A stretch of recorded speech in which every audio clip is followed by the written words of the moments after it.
Test 1 2. Test 1 2. Test 1 2. Test. Test 1 2. You're still not. Turn the volume up. Test 1 2. Test 1 2. Test. Hold on. Test 1 2. Test 1 2. They're working. They're just not picking up enough. There they are. Hey, Doc, it helps if you turn the volume up. I am. Test 1 2. Test 1 2. Test 1 2. Test 1 2. What's going on, Matt? How's it going? What are you doing? What are you messing with? I'm trying to get this all squared away here. Yeah. He's trying to get us to talk. I know. He's trying to get us to BS a little bit. Yeah. That's about right, isn't it, Doc? I'm trying to talk low so you can't hear me, but you can hear me. I'm talking normal. I can always talk louder. Even I'm talking louder, but it's not. How about now? Is it changing any?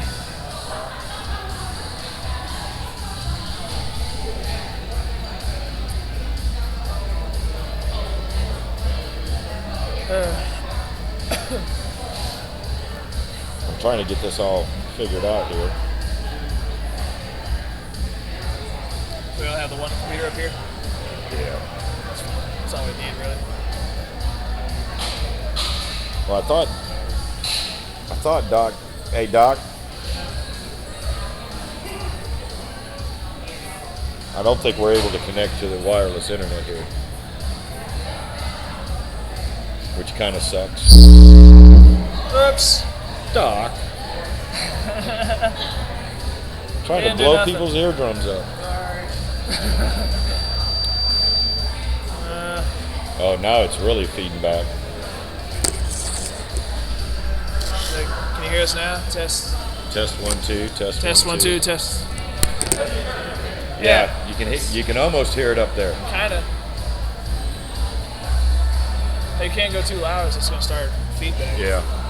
Well, and it's probably feeding back the music too. I'm sure. I mean, is it loud enough? Is it good enough? Is it good enough for there? Or look, he's got the volume all the way down. That's what the problem is. that's the computer. The microphone one is what we need. Yeah, that's all the way up. I got to get Jesse over here. First, Jesse. Because I cannot connect to the internet. Have you seen Jesse? Yeah, when you get a second, please. Is it good enough? We'll find out. Oh, hell. We're getting feedback. Yeah, I can hear it. Right now you ain't getting it. I see the thing is we've got to get it higher because we're going to get over the music. So once we turn the music off, it'll pick up just right, and you're going to be able to hear it. All right. We'll figure it. See, I can't get. You can't connect to the internet. And I'm doing it the right way, so. Good thing that was over the screen. I didn't want that to show. it still went out on the internet. Oh, whatever. Be all right.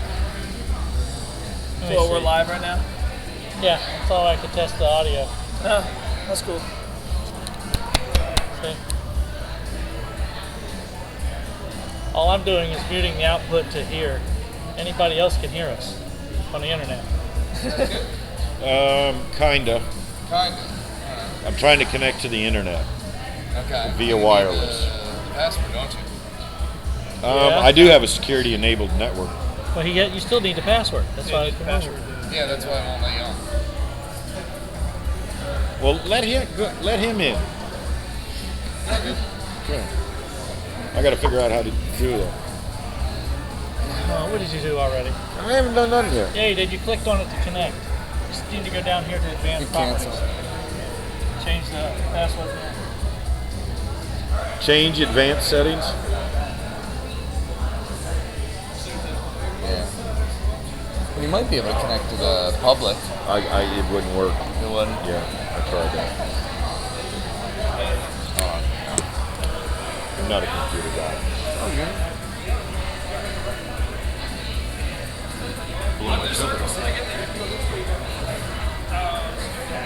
What I've done, by the way, what?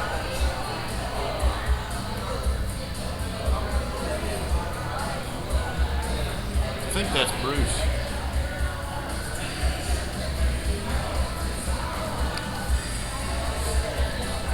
I think that's Bruce. One. Yep.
Sometimes you have to put a 1 in front of it. It depends. Like at the store that I work, his password is without a 1.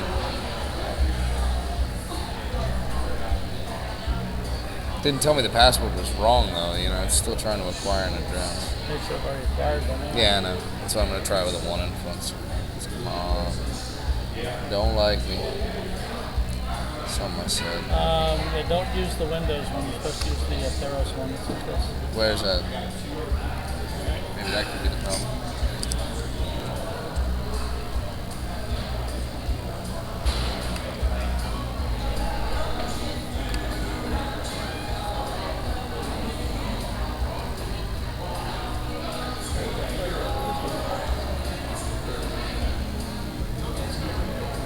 Could be wrong, but I think somebody may have turned it on. Yeah, they did. Yeah, it's been set to that one. It's trying to connect Set that one. manual? Yeah, that's what I tried to do. That's the one that's trying to acquire the address for. It's the top one. But I think, like I said, the password needs to have a 1 in front. It's manual. Not that one. Well, I'm going to do this one anyway. Alright.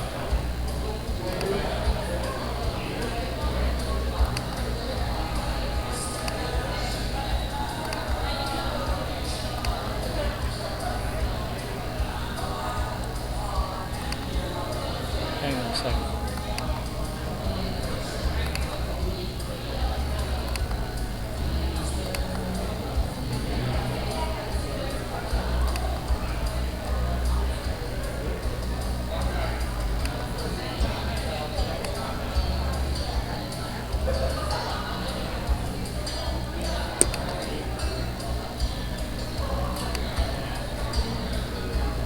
Alright, you got NASCAR, NASCAR Public. NASCAR is the only one. The one that's security name. Who's the NASCAR Public? He said he couldn't connect. I mean, try.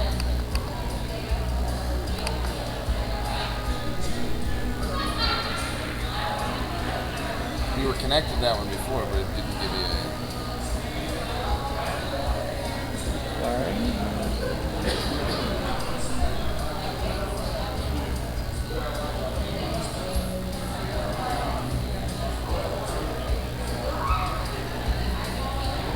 It's the one you want. I'll type in your key. Let's try it. I hit 2 keys.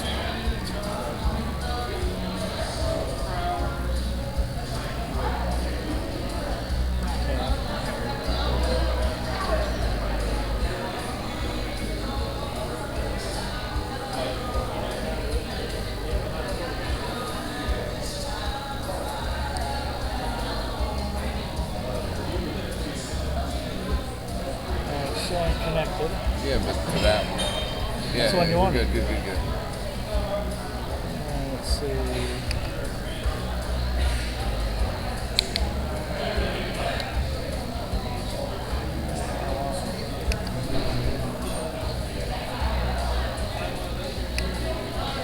So you could send in information. Yeah, it's on your network. Okay.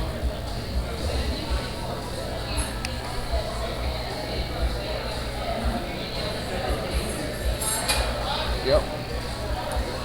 Live. 10 minutes to spare. Who's the waitress over this area anyway?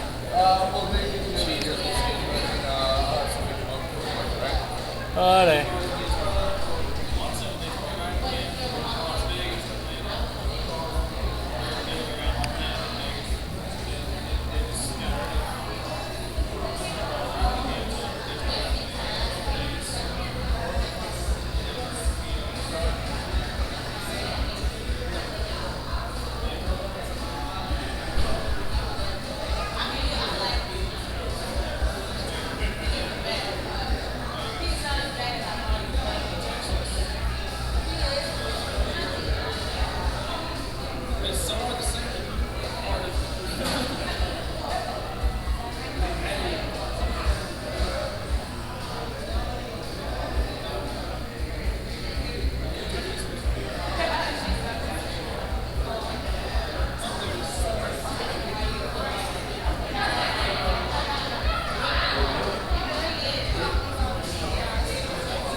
both sides.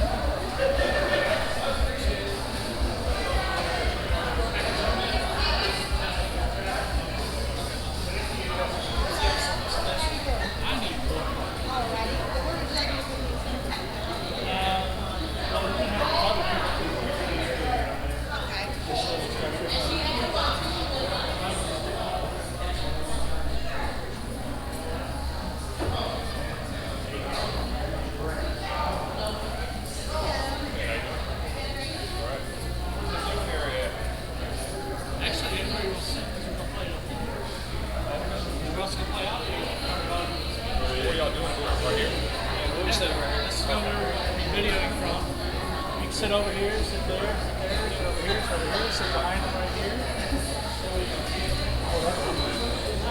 You gotta go.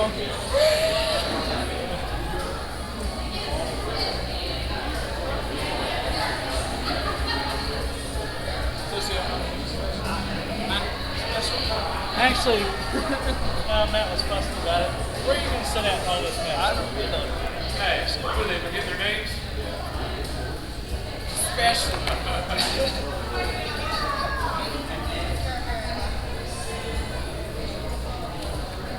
Oh, mine ain't one of those. I have one.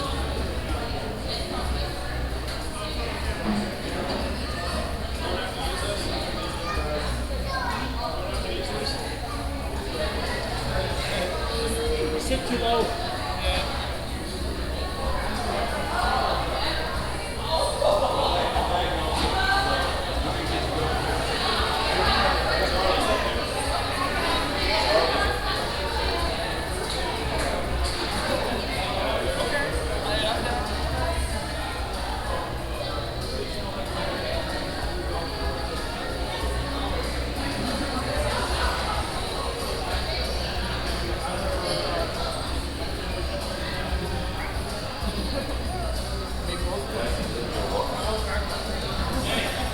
Sound check. So hurry up. Where's did he get connected? Yeah, I got it connected. Nice. Where's Frank?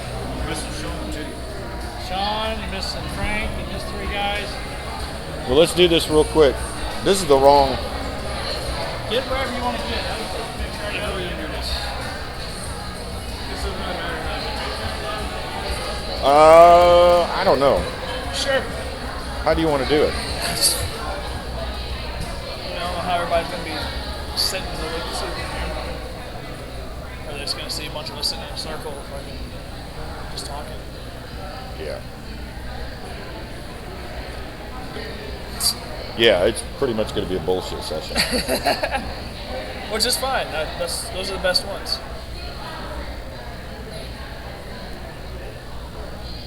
Are we live? I don't know. Are we live? I know we're live. I just don't know if we're on the sound thing.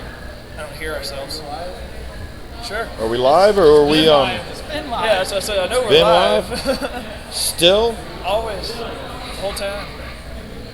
Okay. We are talking. We are talking. Yeah. What the heck are you talking about? Can anybody hear us? No? Can you hear us? Whoa! That's embarrassing when that happens. You know that? I don't care. I am talking. We're talking normal. Can you hear us? We're not being loud. Can I get a Coke, please? And you know what?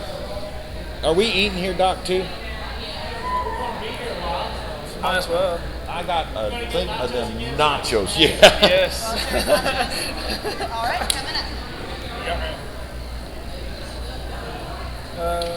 What we can do is we'll get them all in here, Yeah. and I'll get you up on the end here, and I'll kind of probably give this to you to watch the chat room and kind of chime in. Yeah, and we'll get, we'll kind of have all these guys around. Now remember, Phil does talk quiet, so we got to make sure that he can hear. See, he ain't even paying attention to me. I can hear us. So Yeah, I can hear somewhat. How's that? you can hear me. Hope we should be able to hear anybody else. Just don't cuss right now, okay? Yeah, don't. Is that good? Let's see. Don't stub your toe. Test 1, test. Test. I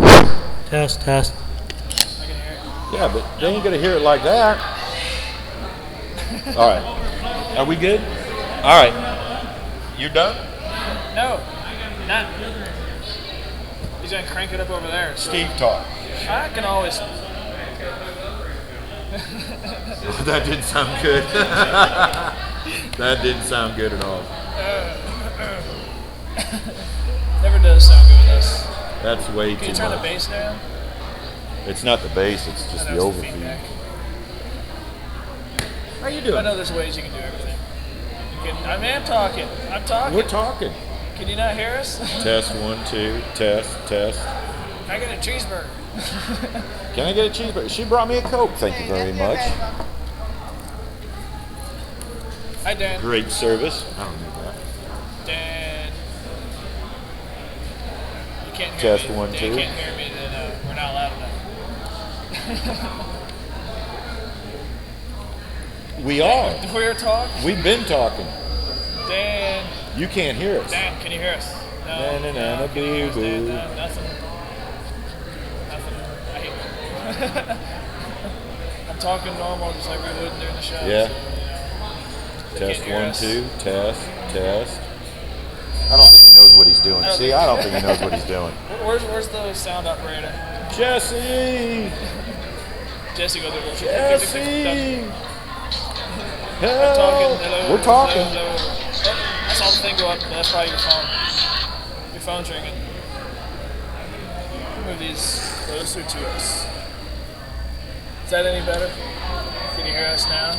Dan? Too much overfeed. You can't get it right. Are these too Hey, close? Charlie!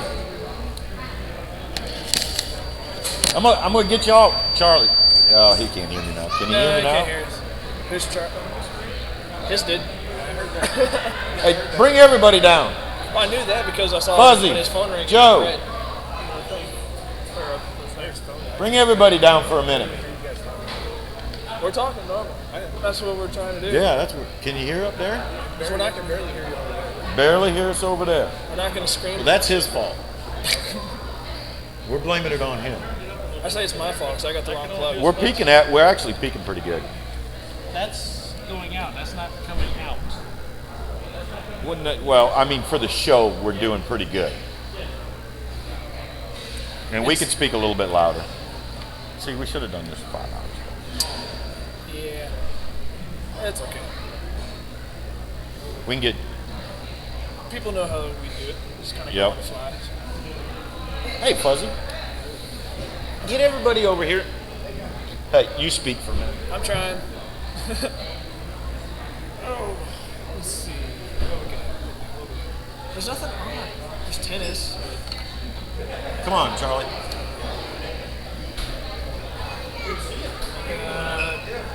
Oh, yes, Steelers. Can you hear me, Roger? Is it any better at all? Roger. Dan?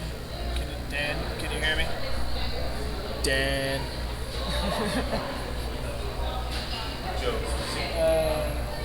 You know everybody. I think so. Girlfriend's over there. Dan.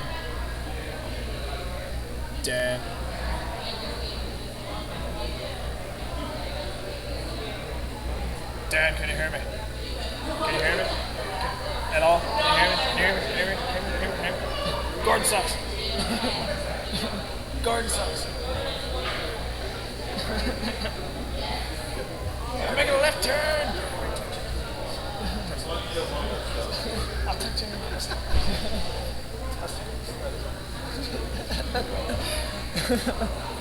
Oh, I want to so bad. Steve, I can't hear you. I'm always quiet though. That's what I mean. Like, I can always talk louder, but it's still not going to do a whole lot of good. Can you hear us? Can you hear me now? That thing's not even moving really. How's that? It didn't even move for you. What? It didn't even move for you. There's always feedback. How about that? Is that any better? No? No? Can you hear me now? Dan? I can make sure you. Don't you look at me.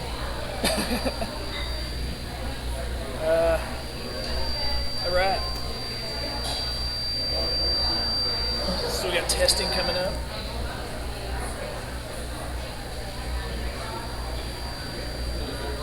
Did you figure any other tricks out there, Roger? Or is that as loud as it goes? Without feedback. Shh.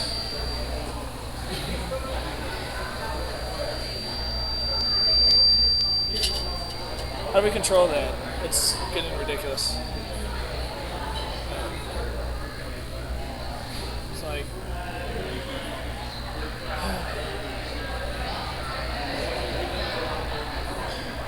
There's nobody in the chat room yet, so that's kind of good. Matt's over there. Matt's over there. He's smoking. It is 7 o'clock, so welcome to Let's Talk Race. Matt is out smoking. Did you guys all over Dodgers? Yes, we did. Set everything over here. You guys make a little more sense. Sure. I don't know where they want it, so. Eat them on the air. Yeah, that's what I was gonna do. I'm drinking. Whatever. Just can't get it. Cool right now. I'll grab you guys some soda. Okay. Sure. Grab What, your nachos and send it over?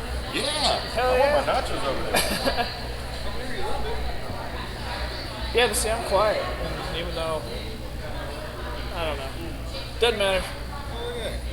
Oh, nacho cheese. Nacho cheese. It's nice he's going to be sharing with everybody.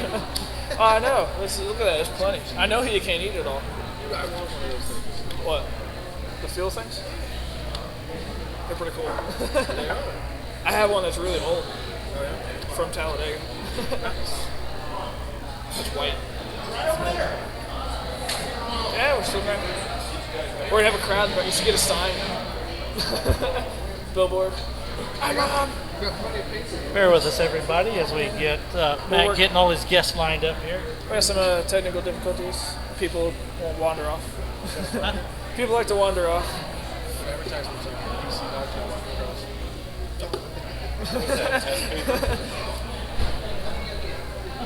Oh. Are you going to go in or go out?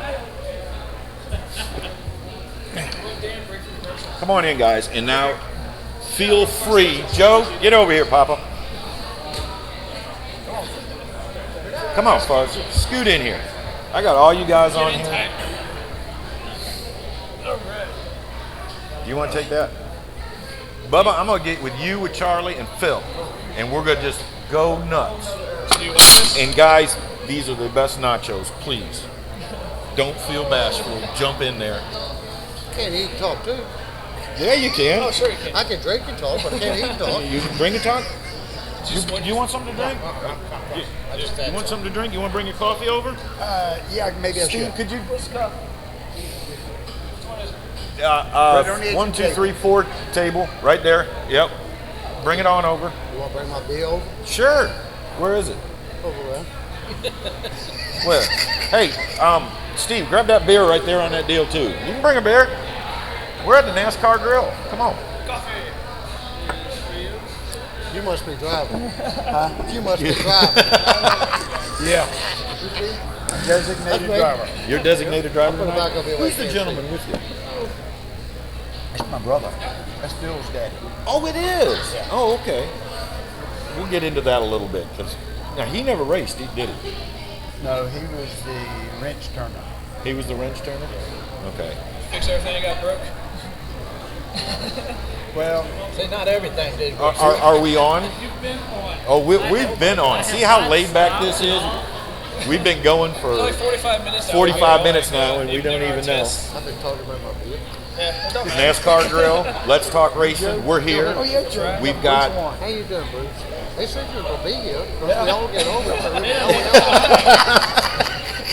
Alfred Langhorn from Factory been sending me some messages from me. Yeah, he's a nice guy. He loves you. Yeah, He really does. I tell you what. we have it's Horace, right? But everybody calls you Fuzzy. That's all I've ever known you by, Fuzzy. That's most people do. But we called him Hoss. Hoss. Yeah, Did you? Yeah. Bruce Warren, now you've got 4 track champions, right? We were just talking about a Chinese corner, Yeah, well, yeah, just where we started, yeah. and it was where you started, but you've been to Langley Field, you've been all over, and we'll delve into that. Joe Hendricks, no championships, but a lot of wins and a lot of tracks.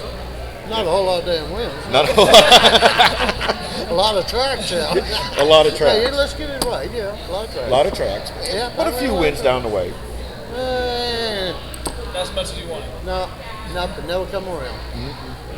Never Race, came. heat races and that type of thing. You know, And we're missing one. I was hoping he would be here tonight, Donnie, which I know everybody knows Donnie Harris. He's probably been around here just as long as anybody else.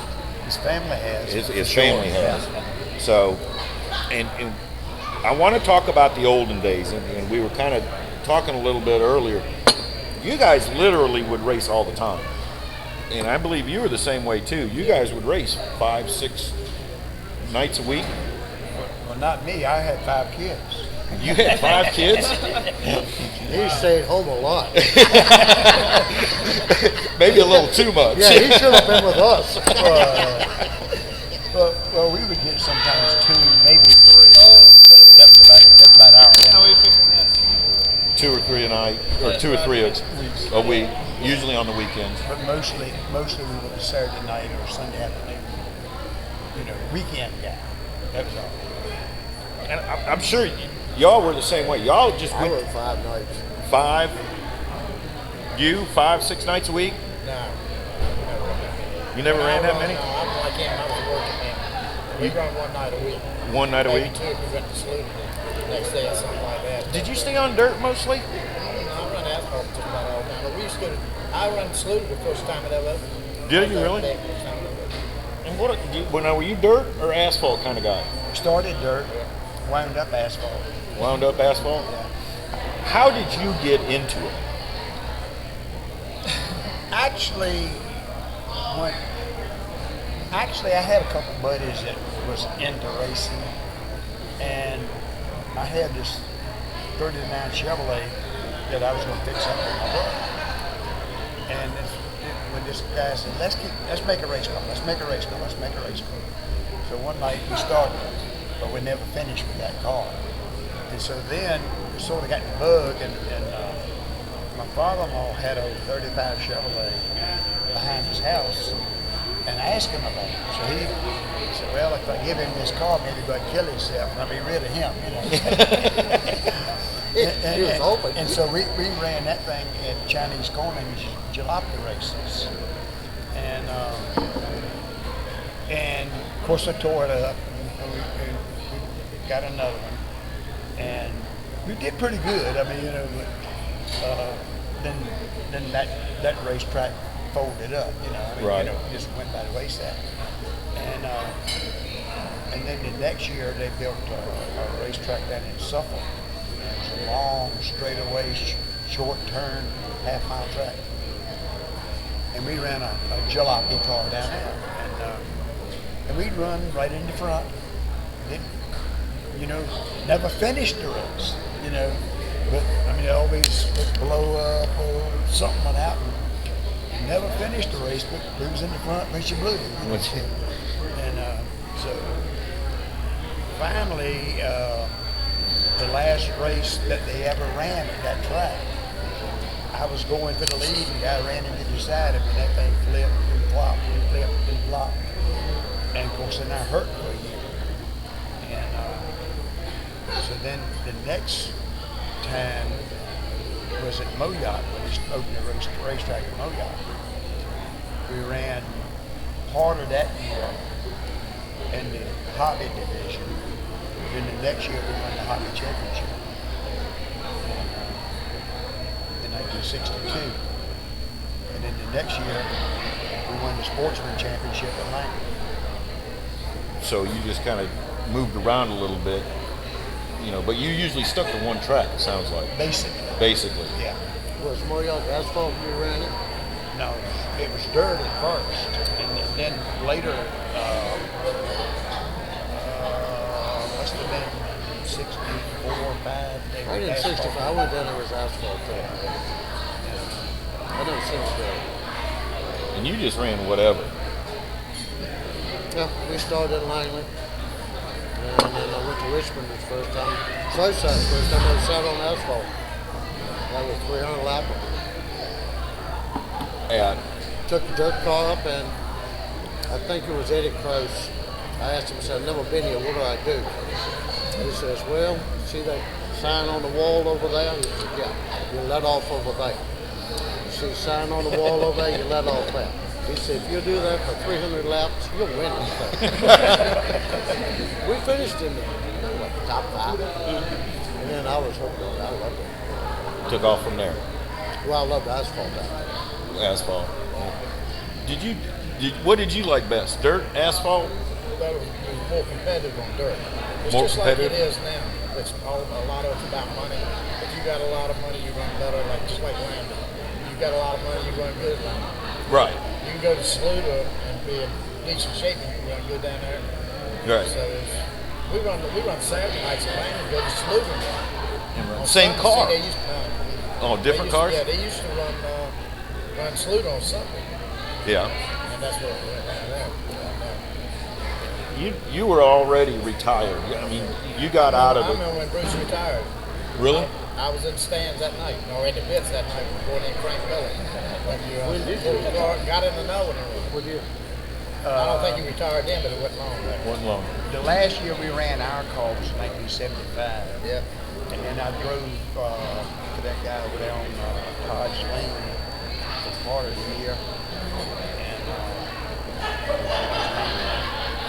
And man, I was into every wreck they ever had. You know? And finally, I mean,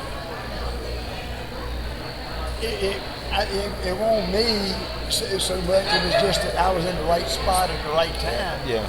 And they finally said, and they ran that car at Saluda on Sunday, and they run it in Langley on Saturday night. That's what they go to Saluda on Sunday and ran the race, and Saturday night, I mean, the car would run good, but then it kept getting worse and worse. And finally, one night I just didn't go. And of course, they were starting to blame me, you know. Yeah. And so one night I didn't go, and they put another guy in the car. And so I had a guy come into the shop the first of the week, tell me, said, "Boy, they made you look good Saturday night." so I just never went back. Never went back. I couldn't go back and just be there. You Right. know? That was a rough place to run. Yeah. It was rough there. At Langley? No, at Saluda. Oh, at Saluda? Yes, it was. Yeah, Saluda. You tire cars up over there, you wouldn't believe it. I went down there for one of them fall races. I quit. That's when I quit. I had a car on the outside pole in one of them, and on the pole in the other. Wrecked one of them the first lap, and the next one wrecked the second lap. You know it's time to quit. Bubba started driving after that. We went down there around one of those fall classes, and the car got tore up, and the guy bragged about turning it up. Don't that make you mad, though? You know, I never went back after that. That's what you know. It was rough up there now. You had to get rough with it. I was there about 10 years ago before Sawyer's took it over, and for the Fall Classic, and we flipped, in one night, we flipped over 7 cars. I had the record on the front stretch. We flipped 7 cars over that night. It was always a dangerous track. Oh. It was always dangerous. One thing about it, if you ever got by the groove, the ground was so soft. You know, anything touching you was wrong. That's what the problem was. I didn't never care for it. It was fast though now. Well, the first time I went down there, probably you too, Phil just couldn't cut a groove in the middle of the track. Yeah. Pull out the groove when your car bogged down. Yeah, you had everything running. You had hobby cars, modifieds, sprint cars, everything was running that night. It was a mess. We went up there one time with Jesse Allen, had that Nova. Remember when Jesse had ran that Nova? And it was a good car. He come out and called me on Sunday morning and said, "Let's go to Saluda." Okay, so we went to Saluda with that modified.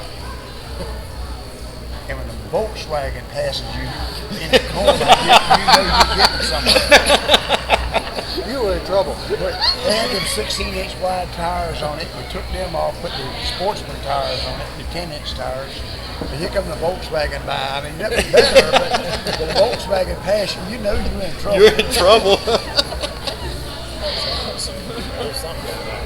So how long of a career did you? We figured you're about 15 years. You're in 15, 20 years. Run roughly from about 62 to 78. How long were y'all's careers?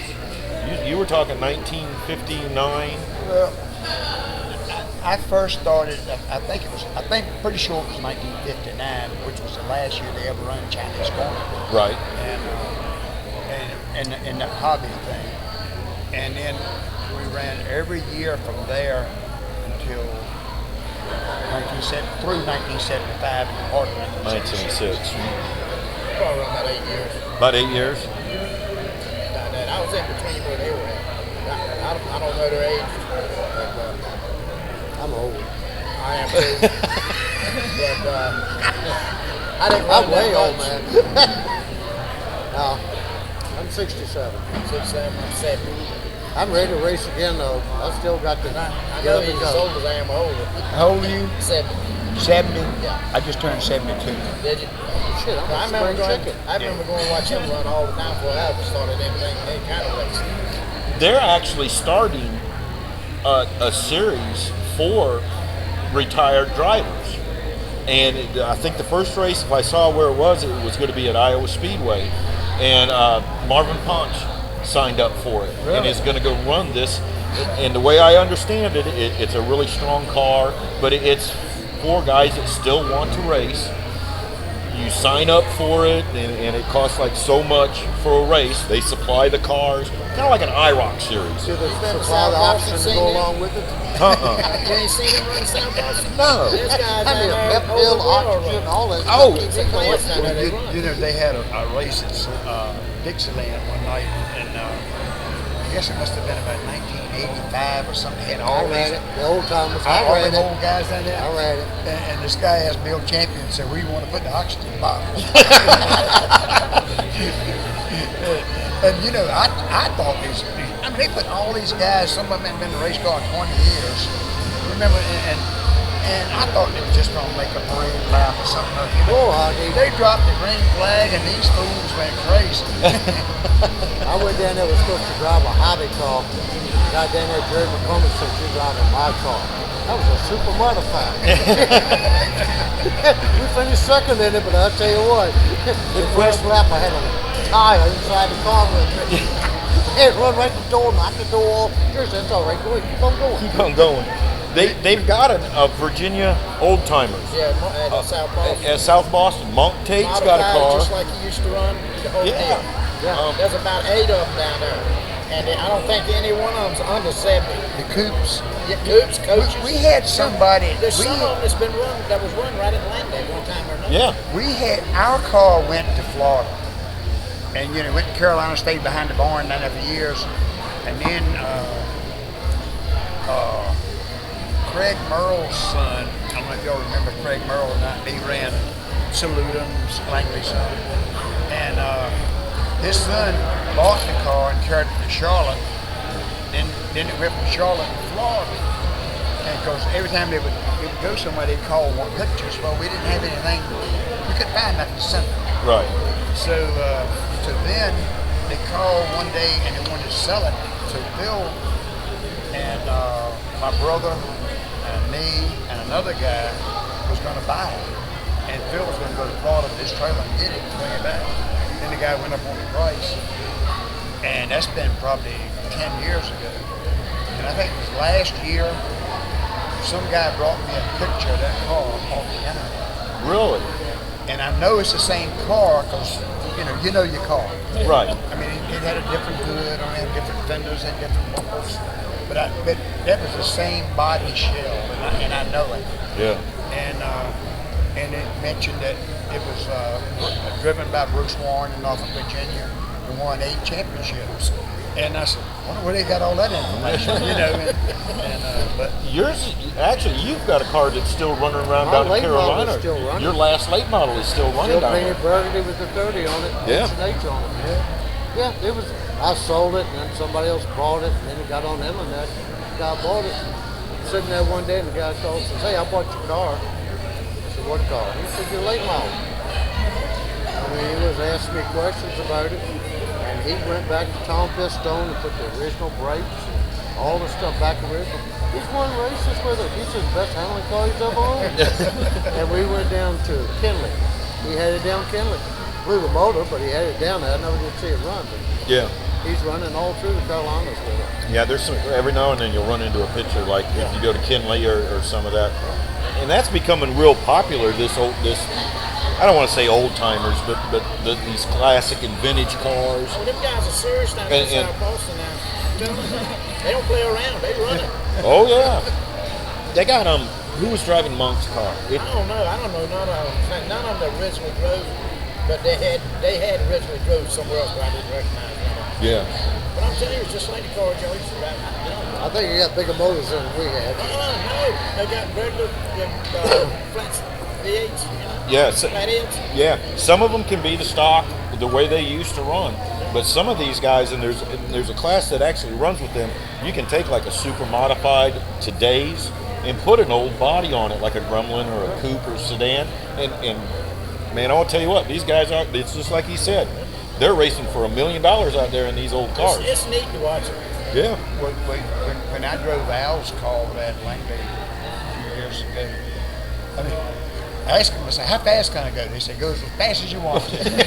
And I'm sitting in here with no seatbelt on, no helmet on, and I said, you know what? That would be stupid to smack the wall, you know, and bring some blood. And so I just let it bark a little bit down the back stretch and get off plenty quick. But it was enjoyable. Joe's on me all the time to drive that Legend. no, no, I ain't driving nothing like that. Do you guys still get the urge? But I tell you what I did. Yeah, a few years ago. I knew you were saying that. It's been a few years ago now. But I tell you what I did do. I was over there one week and I got in the car, just messing, went around the track, just by myself. And I tell you what, I went about 3 laps. And I tell you what, you feel real comfortable in your mind. But you might not be ready. You know what I mean? But it felt just like you did. I mean, it's a feeling that you don't never lose. You believe that. I'll never forget after I got hurt and you know I hadn't raced in a while. I went over down to Modoc and my cousin was in a hobby car and he was sitting in his and he was holding the clutch and his leg was shaking like that, real bad, you know. And I said, "What's wrong?" He said, "I don't know." He says, "Won't you drive?" So I got in. I said, "Okay." I got in there, my legs shaking just like this. I was getting ready to say, mine used to do the same thing right before you race started. Now, when the race started, Drop the green flag, it goes away. Goes away. Sure was. It used to say, I always wondered if everybody else did that. I'm the same way. I get nervous until I Yeah. usually on the backstretch, getting ready to take that green flag, it goes away. And you know, and I get into that Set your busy. mind in. Yeah, you get your mind set, and then you can go. I always say, what the hell am I doing in here? Most time you wonder what it's going to do when you get down there. That's what you're worried about. Yep. Yep. It ain't good to be crossways and see somebody coming. No. Yeah. That ain't good. That's never a good feeling. You guys actually, we're talking the coupe days and the modified days, but you always had guys like Al Grennan and Ray Hendricks and I believe Jarrett. Ned Jarrett used to come down and run modifieds down at Chinese corners. Did you guys have a lot of experience with those guys? I've never seen Jared.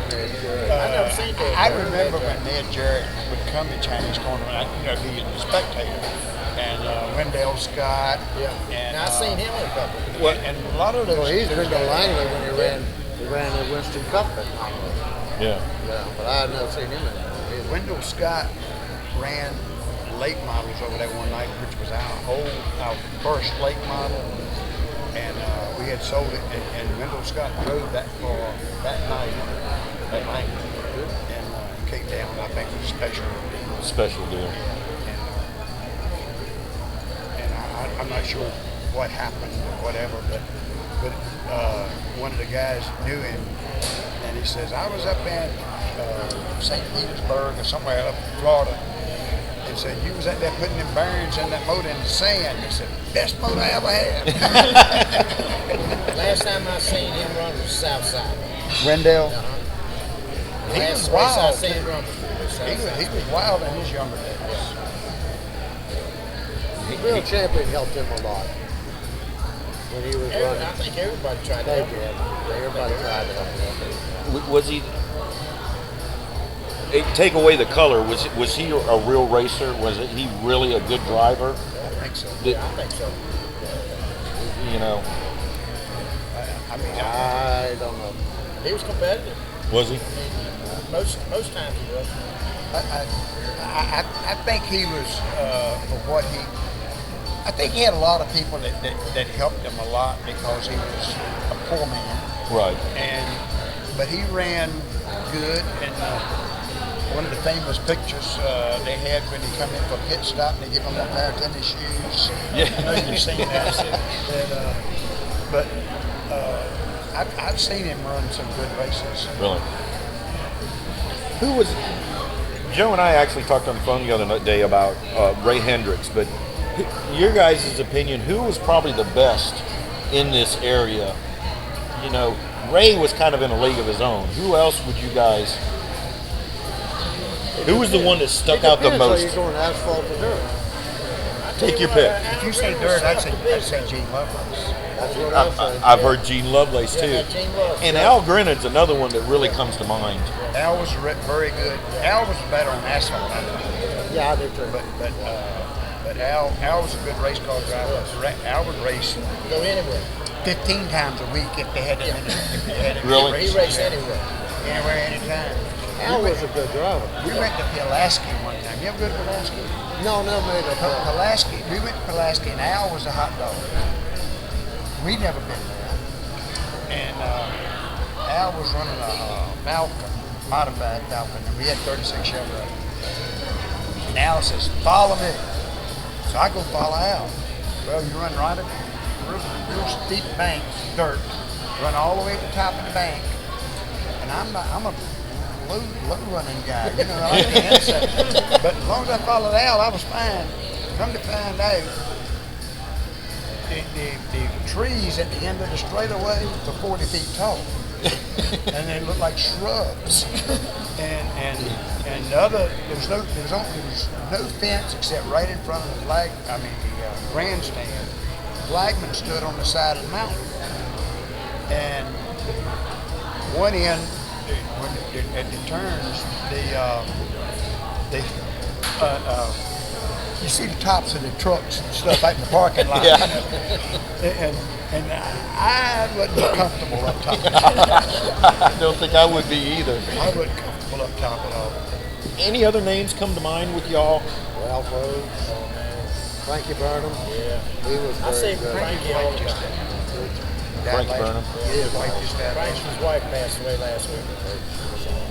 We eat breakfast with We had- Mike on the week from Saturdays down in Carolina. Well, we had Ron Harris, Eddie Croce, Butch Torrey. Well, you had three Torreys. You had Butch, Donald, and A lot of guys come and went there. yeah. Then, of course, when I ran, we had the Falks. Yeah. You had three Falks. You had three Torreys, three Falks. Eddie Carr. Eddie Carr. Ah, he was great. Yeah. First time I met Eddie Carr was down Wilson. Redfoot. He had that damn six-cylinder Chevrolet motor in a modified. They talk about the 4-H's, and you brought up Runt Harris, and there was Runt Harris, Sonny Hutchins, Sonny Hutchins, Hendricks, and Hatfield. and Harefield. Yeah, Hatfield. Yeah. Were those guys really on top of their game back then? They were all good. Yeah, Harefield was good. Harefield go to Martinsville, but man, he was good there. Was he? They were all good. I Well, remember him standing out all the time. but they would come to Langley, and Gene would kick that butt all over the place. Yeah. He would. Gene won 13 out of 14 races one year. And I seen Gene win a race on 3 tires. He had lost the left front tire. He ran the whole entire race on. There's no tire on the car. Yeah. He won the race on 3 tires. And you know, you couldn't be. Now when it went to asphalt, Gene struggled. Yeah. He really struggled. He was one that ran, and that's something I think y'all did too. You also ran modifieds and sportsmen. Ran them together. You guys ran both. That's kind of when they transferred down from the modified, they got into the sportsmen. That's when I was. That's when. Well, I they ran did. the modified injection. You had the 4-barrel, right? Yeah. And they would, you know, they was time trial, and then invert the field for the heat races, and then line the feature. That was racing, because there was always action. You had a modified trying to pass the sportsman. You had a sportsman that was just kicking modified to butt. And it was good. It was good racing. Compared to what they're doing, you know, what y'all did back then, and I've always said that was real driving back 50s, 60s, 70s. You had to be a real driver. But compared to the drivers today, do you think that you could actually take them guys and let them run y'all's car and get the same results? No, I don't think so. Nope. Because see, we didn't have radios, we didn't have spotters. And a power steering. Dude. We didn't have a suspension man. Look, if you put a piece of weight in it and started working about it, that was just a good guess. That was You ever take a cutting torch and heat the front end to bend the Yeah. damn axle? No, I mean, no. When you go in the corner, you better look ahead of you and make sure it ain't blocked. Now they say there's a wreck up there. Go high, go low.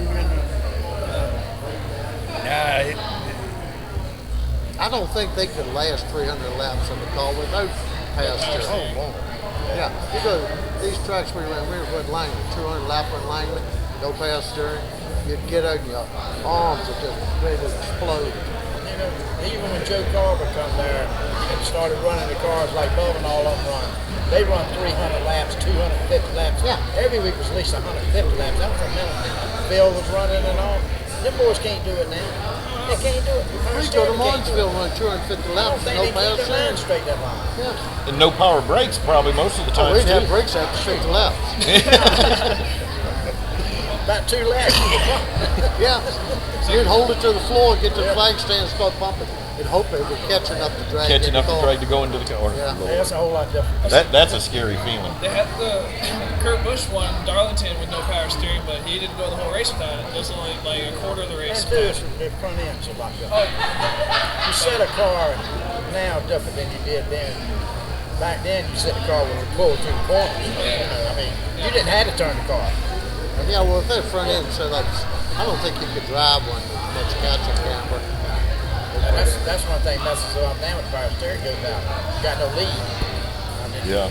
it'd be that way when y'all was driving too. If you didn't have no lead in it, you'd have a hard time with it. Yeah, you go out there without a lot of practice and stuff like that with a brand new car. I mean, it was tough sometimes. You know. Shoot, them guys will build a new car and carry it out there, never been on the track, never done nothing.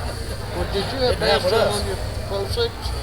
Have you got power steering on your Pro 6? No, I don't. I've got a rack. So- Joe don't have power steering on his Yeah, either. I've got no power steering on that Pro 6 too, so I can kind of. Yeah, but you got a rack. You had a Ford steering box. I tell you what, you get and turn that rack going at speed. It's nice because you still got the stagger, you know, and that helps out. Canister camber helps out a little bit, and I've got a little bit of lead in it. But still, you know, you're out there scrubbing them tires. It's still hard. It is still tough. I drove a modified this year at the end of the year, and they have these. It had power steering, and of course I'm not used to it. And it had one of them steering quickeners in it. So it's normal going this way, but it's 1.5 times greater going this way. And I went out and scrubbed them damn tires, and I about damn spun that car out. When I jerked it right, that thing just took right on off. I was like, this ain't right. And I had forgotten about it, so. What? It keeps freezing. It's not our fault. You want to give these guys a break? I could tell him. You can take one? Let's give you all a little bit of break. I want to thank you all, first of all, for coming out. I enjoy it, and we'll get you all back on here in a little bit. Let me get, who's next? Well, you got Charlie. Charlie's got to leave by 8. Give me Charlie, Bubba, and Phil, and then we'll go from there. And I got to eat something. I see the two just sitting here and keep looking at him.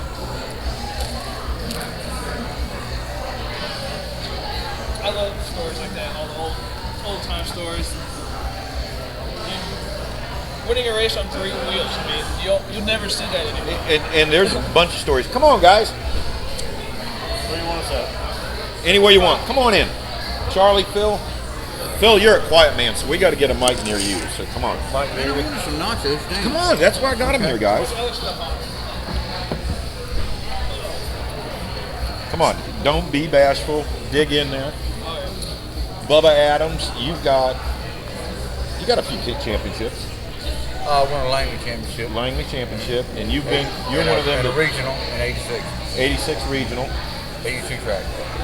82 track champion, and then 86 regional. 86 regional. Phil, we've already been through yours. You've got umpteen million. 7 track champions at Langley, 2 at Southside, or 2 at Southampton. Yeah. And one at Southside. Southside, and a Mid-Atlantic, right? Yeah, 95. 95. You won 3 championships in a row. Right. In 3 different divisions. Yep.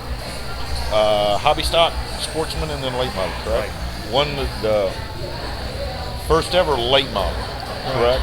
The best part about the late model was I won the Virginia State Championship with it. That same year. Same year. Okay. We just had some old timers on here, and they were talking about y'all have raced together too. Yeah, they're real old timers. We're the old timers. They're the real old timers. They're the senior old timers, and y'all are knocking at the door. But y'all have raced together, say 10, 15 years. Oh, longer than that. Yeah, longer than that. Way longer than that. Me and Twice that Bubba was long. in street division together. Yeah. The first, I guess, what was that? Was that called limited late model? With the Camaros we all ran against? Yeah, well, they started out limited, then they went limited late Limited late models. model. Limiteds, yeah. Yeah, And then they switched them to late models. that was Carver's pet Big project. Harvey. Pet project. Well, that's when the sportsmen were going to Bush at the time, right? So is that kind of how that progressed on? Yeah, they really, I don't think none of us moved up the late model. We just got moved up. Yeah, they changed the class. They changed the class. The rules of the class, yeah. In 1980, I think all that happened. 80. Around that year, yeah. So y'all kind of grew up together in running. Well, you we could all say. learned to drive together. Let me put it that way. I know that growing, we were in the same neighborhoods.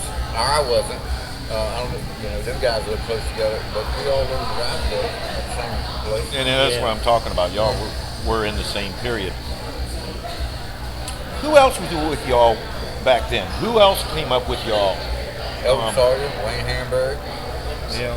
Yeah, they were the 2 key guys that aren't here, I'd say, that always ran good every week. Billy Smith, maybe. Yeah. Billy Smith. Yeah, Billy Atkins. Billy Atkins. I just had a name in my, it just popped right on out.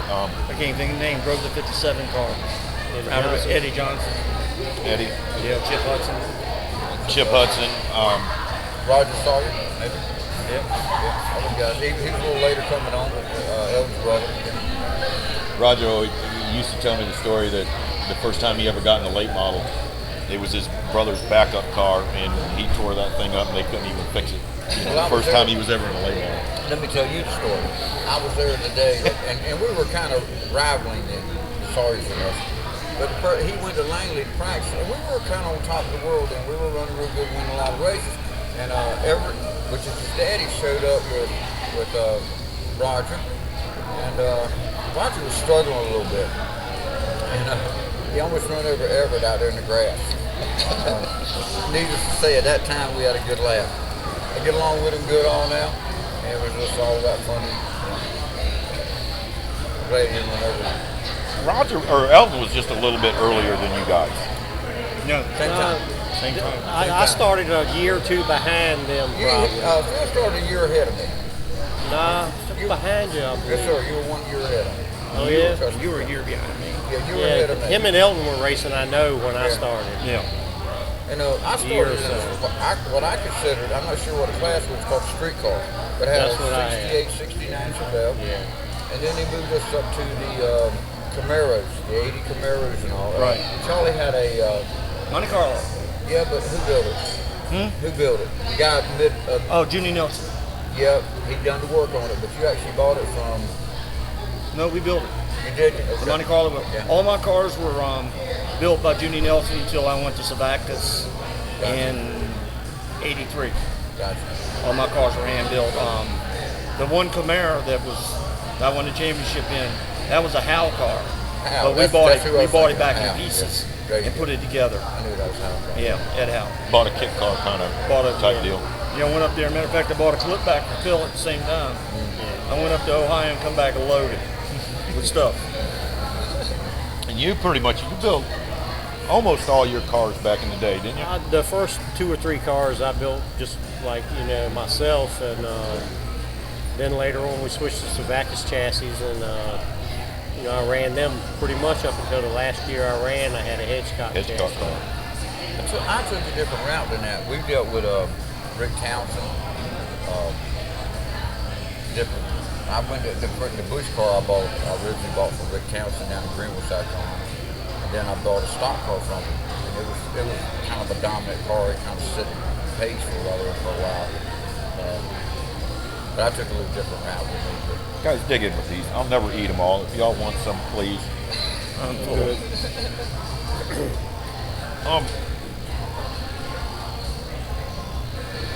I got some in my mouth. this business, probably the best thing that I've ever got out of is the relationships I've had. I mean, Charlie's dad, Earl, a great man. He just passed away now. But I can't the memories we've had with him. Phil, his wife, Starter. I know all these people. The biggest thing that I can say about racing is whatever you get out of it, it isn't the victory you've had or the things you've done or I've got a kid who drives now, Aaron. Probably the greatest thing I can say is just the people you get to know and the relationships that you have with them. Yeah, you guys are all sitting here and y'all are pretty much friends. How bad was the rivalry once you guys got on the track? Was it every man for himself or? Probably me and Charles never really had too many bad rivalries. Me and Bubba had a pretty heated situation one time, but you know we got through it.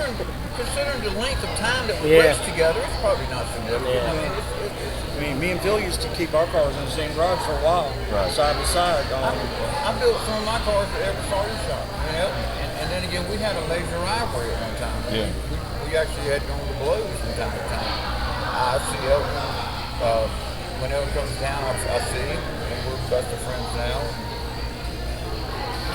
Who was the one guy that was the one you guys always wanted to beat? Who was the man back then when you guys were just starting out? Was it you guys wanted just to beat each other, or was it was Elton the man on the top? Did you guys have somebody? Whoever was on top. Phil's been on top. Charlie's been on top. I've been on top. Whoever was on top is probably who we wanted to beat. Whoever took the checkered flag the week before was the target. Yeah, the target. When I started, it was kind of like Bubba and Charles and Elton were winning most of the races. I was running about 4th or 5th most weeks, and then, like I think in '86 or so, I got a really good car and started winning races. And probably at that time, Bubba was my biggest competition. He was running for the regional championship, and I was running for the track championship. And so it was. I mean, '86, I won 24 races. I won 18 within the region. And we started a month before and ended up a month after the region. But Phil won the championship that year, that's correct. Yeah. And probably the reason that I won no more championships than I did is because I always ran to win. And the only reason I won the championships I did was we won so much we couldn't be denied. Right. Phil, on the other hand, in my opinion, he runs for championships every year. I mean, and look, there's nobody better at it than I know. That's true, because he's doing it, not only driving, you've been doing it crew chiefing now and working on the cars. And I know you both are now, you're still involved with racing and you're working on cars. I think you've kind of retired off of it, or? Yes. But if you could go to work with me tomorrow, I'd take him on. I admire his abilities right now. I would love to have him. Do you guys still want to get into the cars? I mean, I love it. I'd still like to do it, Oh, I'd love to drive again. Love to drive again, Bubba? I remember. I got something I want to. I remember. Well, I talked to you. You and Aaron were out at Langley Speedway, and you said, "Man, I went out and tested that car, and it gave me the bug, but I don't know if I could drive these cars anymore." What I said was to you that day is they will take your breath away. Yeah. And they were 500 some horsepower then with a 3-point setup, 8-inch tires. And trust me, they will take your breath away. Yeah. I know that I am not probably as ability as I could, and I'm not as quick as I could. I feel like I can still do whatever I need to do. And I tell my dad this all the time. If Aaron would decide that he didn't want to race tomorrow, I would quit. I wouldn't be up there. Because I live it through him in a way. Right. And let's make no beans about it. Phil can tell you this, and Charlie will too. People say, Bubba, it's hard driving, but what we do now is way harder than driving when you race. It may not be as much pleasurable, but what we do now, making cars go like Phil took the Falk boys this year and done tremendous work the last couple of years. Yeah. Tremendous. But what we do now to make cars work and make them go is way harder than what we ever done driving, in my opinion. Yeah. In other words, it's harder to work on them now than it was. Yes. It's a lot more. It's a lot more technical than it used to be, and it's really hard to go to another racetrack where we used to be able to go and run up front or possibly win. And now it's almost like if you don't go there and test a lot, you can't even be competitive when you go in somebody's backyard like that. Yeah. Did you? Now I know you traveled quite a bit, and you've traveled quite a bit. Did you travel any? You just kind of stayed at Langley, or? I went to South Side a couple times. Went to South Boston and Orange County. Orange County. But I didn't travel too much because I had a full-time job and it was just hard. Just hard to do Work it. for a utility company and they didn't like it. In my opinion, especially in our heyday, Langley was the premier place. If you could run good at Langley, you could run good anywhere. Yeah. I've run from Oxford Plains, Maine, and Daytona Beach, or Volusia. Volusia, yeah. Anywhere in between, be it South Boston, Ridgemont, Southside, anywhere, Manassas. You run good here at Langley, you can run it good anywhere. And I've always heard that about Langley, and that's one thing. On the East Coast, you can run good at Langley. You can pretty much go It's flat and it's tough. wherever you want. You can make car handling work there, you can pretty much go anywhere. Yeah, generally a car back in them days, you take from Langley and go to them tracks and run right up front. Right up That's how front. you win. Do you think the kids these days, like CE and Wesley and some of the younger guys, do you think they could run like y'all ran back in the day? Do you think they could drive those cars and be able to handle it? The old timers, as you all put it, say no. That there's no way that Well, they could. I don't know if it's that or not. I ain't gonna take nothing away from none of them because some of them kids are really good drivers, but it's so much more specialty now. I'd say 60% of the cars. I'm going to actually say 80% of the cars, if they're running up front, they probably have a hired crew chief, or they don't do nothing but race for a living. Right. Let me put it this way. There's very few If you're not cars. always born into a racing family, this is a tough road to hoe. Number two, the folks, Aaron, and a lot of these kids driving today, they didn't start when they were 17, 18 years old like us. They started at 8 years old. Yeah. I mean, and I'm just talking about Aaron. Aaron won 20 races the last 2 years of driving go-karts. He won in trucks. He won in arenas. The 2005 national champion in arena cars. Yep. Won stock car races. You can't start at 17, 18 years old like we did. That was the beginning age. Now, if you're not blessed with pretty much a wealthy family, a racing family, and someone like one of these gentlemen here to help you, you got a tough road to hoe. Yeah, you got a long road to hoe. Like I said, there's so much specialty, and you got to have you almost got to have somebody that drinks, lives, and breathes it, so to speak. Thank you very much. We raced in '87 and '88. I believe we ran 52 races a year with one car and one motor. Yeah. So today, that's almost impossible without a full-time, at least one, maybe two people. In '86, I started 54 races. And we didn't run, guys, what are you running, 100s, 50s, 75? Yeah. We run 250s, 300s. These guys will take no power steering, lose 7 pounds a race. Yeah, I can believe I weighed that. myself. Yeah. Take your race suit off and somebody go pick it up and go, what you got in your pockets? Sweat. You're sweat. Take your hat off and be full of water. I tell you this, Bubba was having trouble over there one Sunday. We were there on a Sunday. He broke a transmission. I chased him all 300 laps. Run second. I could see the bump. I couldn't get no closer. I told my dad, I said, get down and tell Horace, tell Bubba I want my transmission back. That's not the whole story. In 1982, I built an Oldsmobile. A gentleman named Kenny Jolly, which has passed away, helped me. We went over there and practiced, and we went over there in 1982 to open the Tommy T. Branch Memorial Race. We lost a drive shaft out on the last practice. I borrowed a transmission from him. I tore the yoke off the rear and somebody gave me. I didn't have a drive shaft. Back then, a 1974 automatic transmission drive shaft would fit. Some guy of a parking lot let us use it. And we started dead last and won the race. Yeah. With his transmission. This is another thing. That race paid $2,250 in 1982. Yeah. Paid good Now money. we've lost. I mean, it's not paying near as much.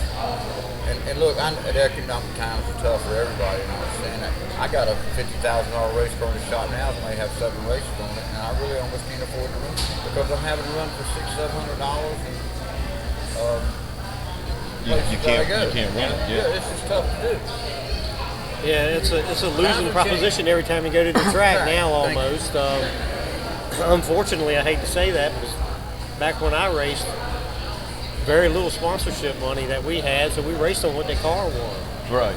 And, you run top 3 and you make enough money to race next week, where now you can win the race and barely get by.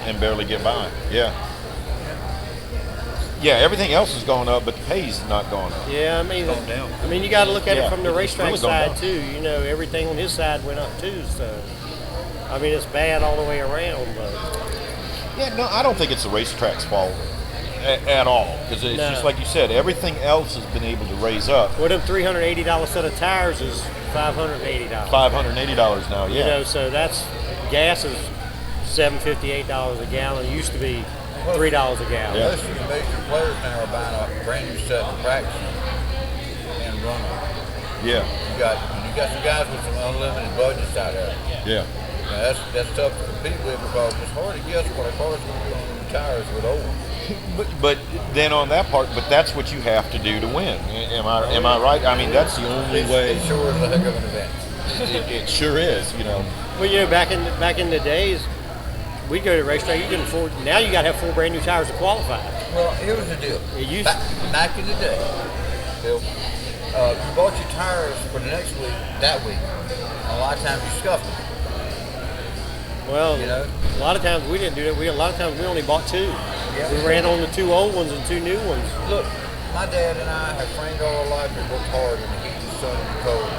And when we raced, we lived, breathed, and most of the majority of the money we made, we've always been fortunate to make a good living. But we spent and gave a lot of our heart and life to do what we do, just as these gentlemen have.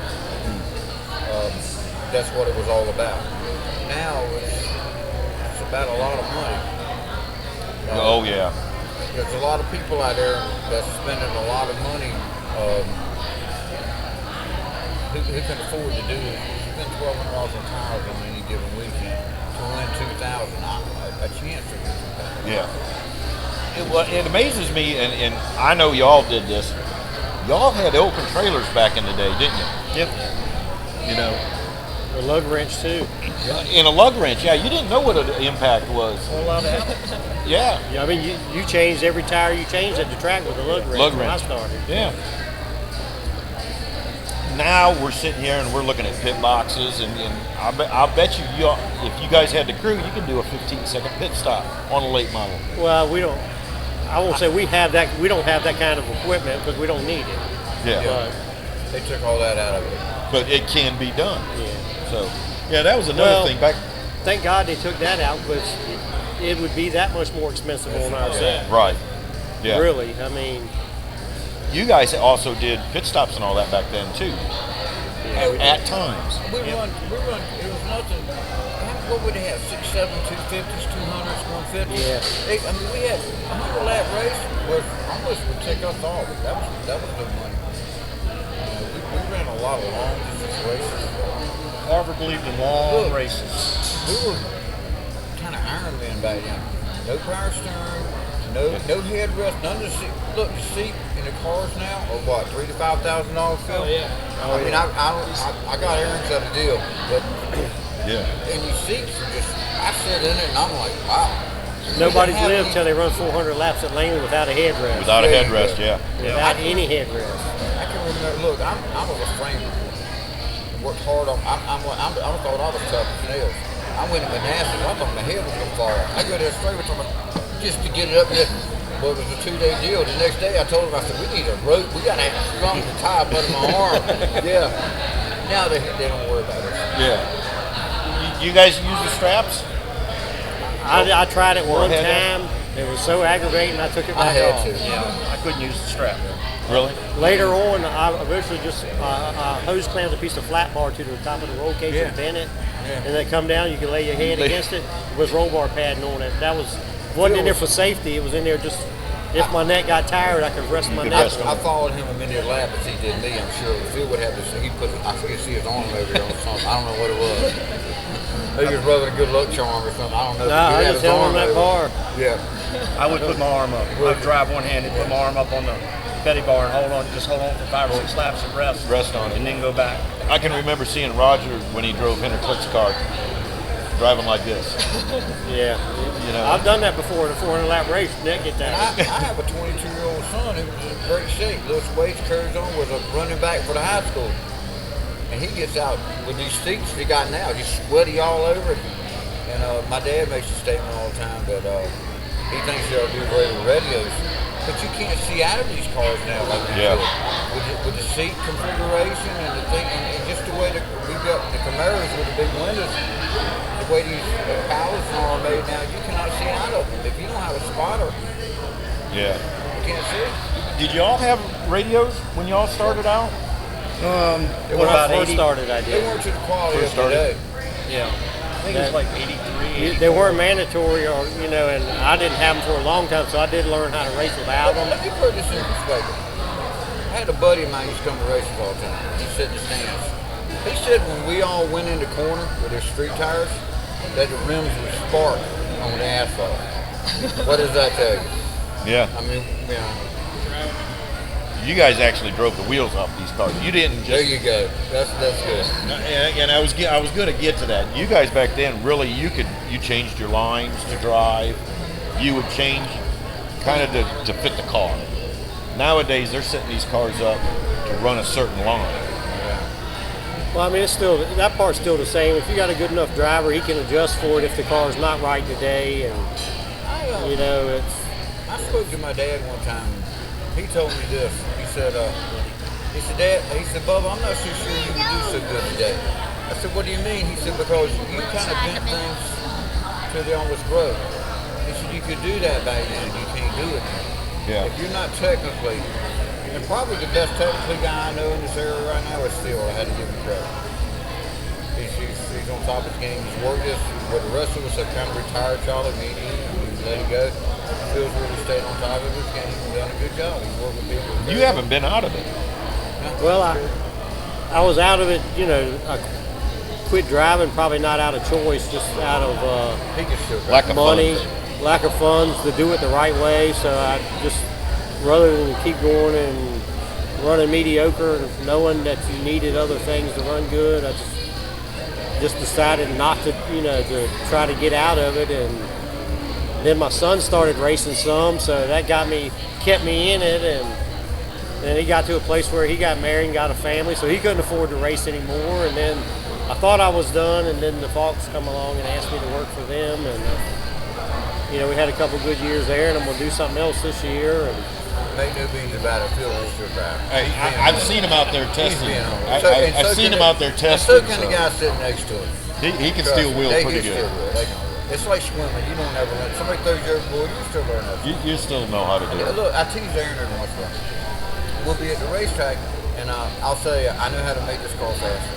How's that, Dad? I said, I'll go get my race shoes. He'll pick it right up, won't he? There you go.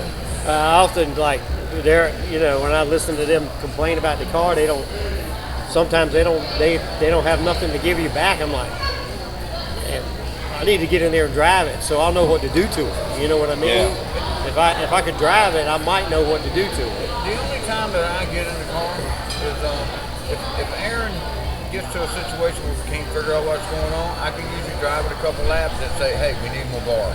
Yeah. He hasn't drove enough that he recognizes what maybe the car needs. Sounds like you're in the same situation. Same there. thing.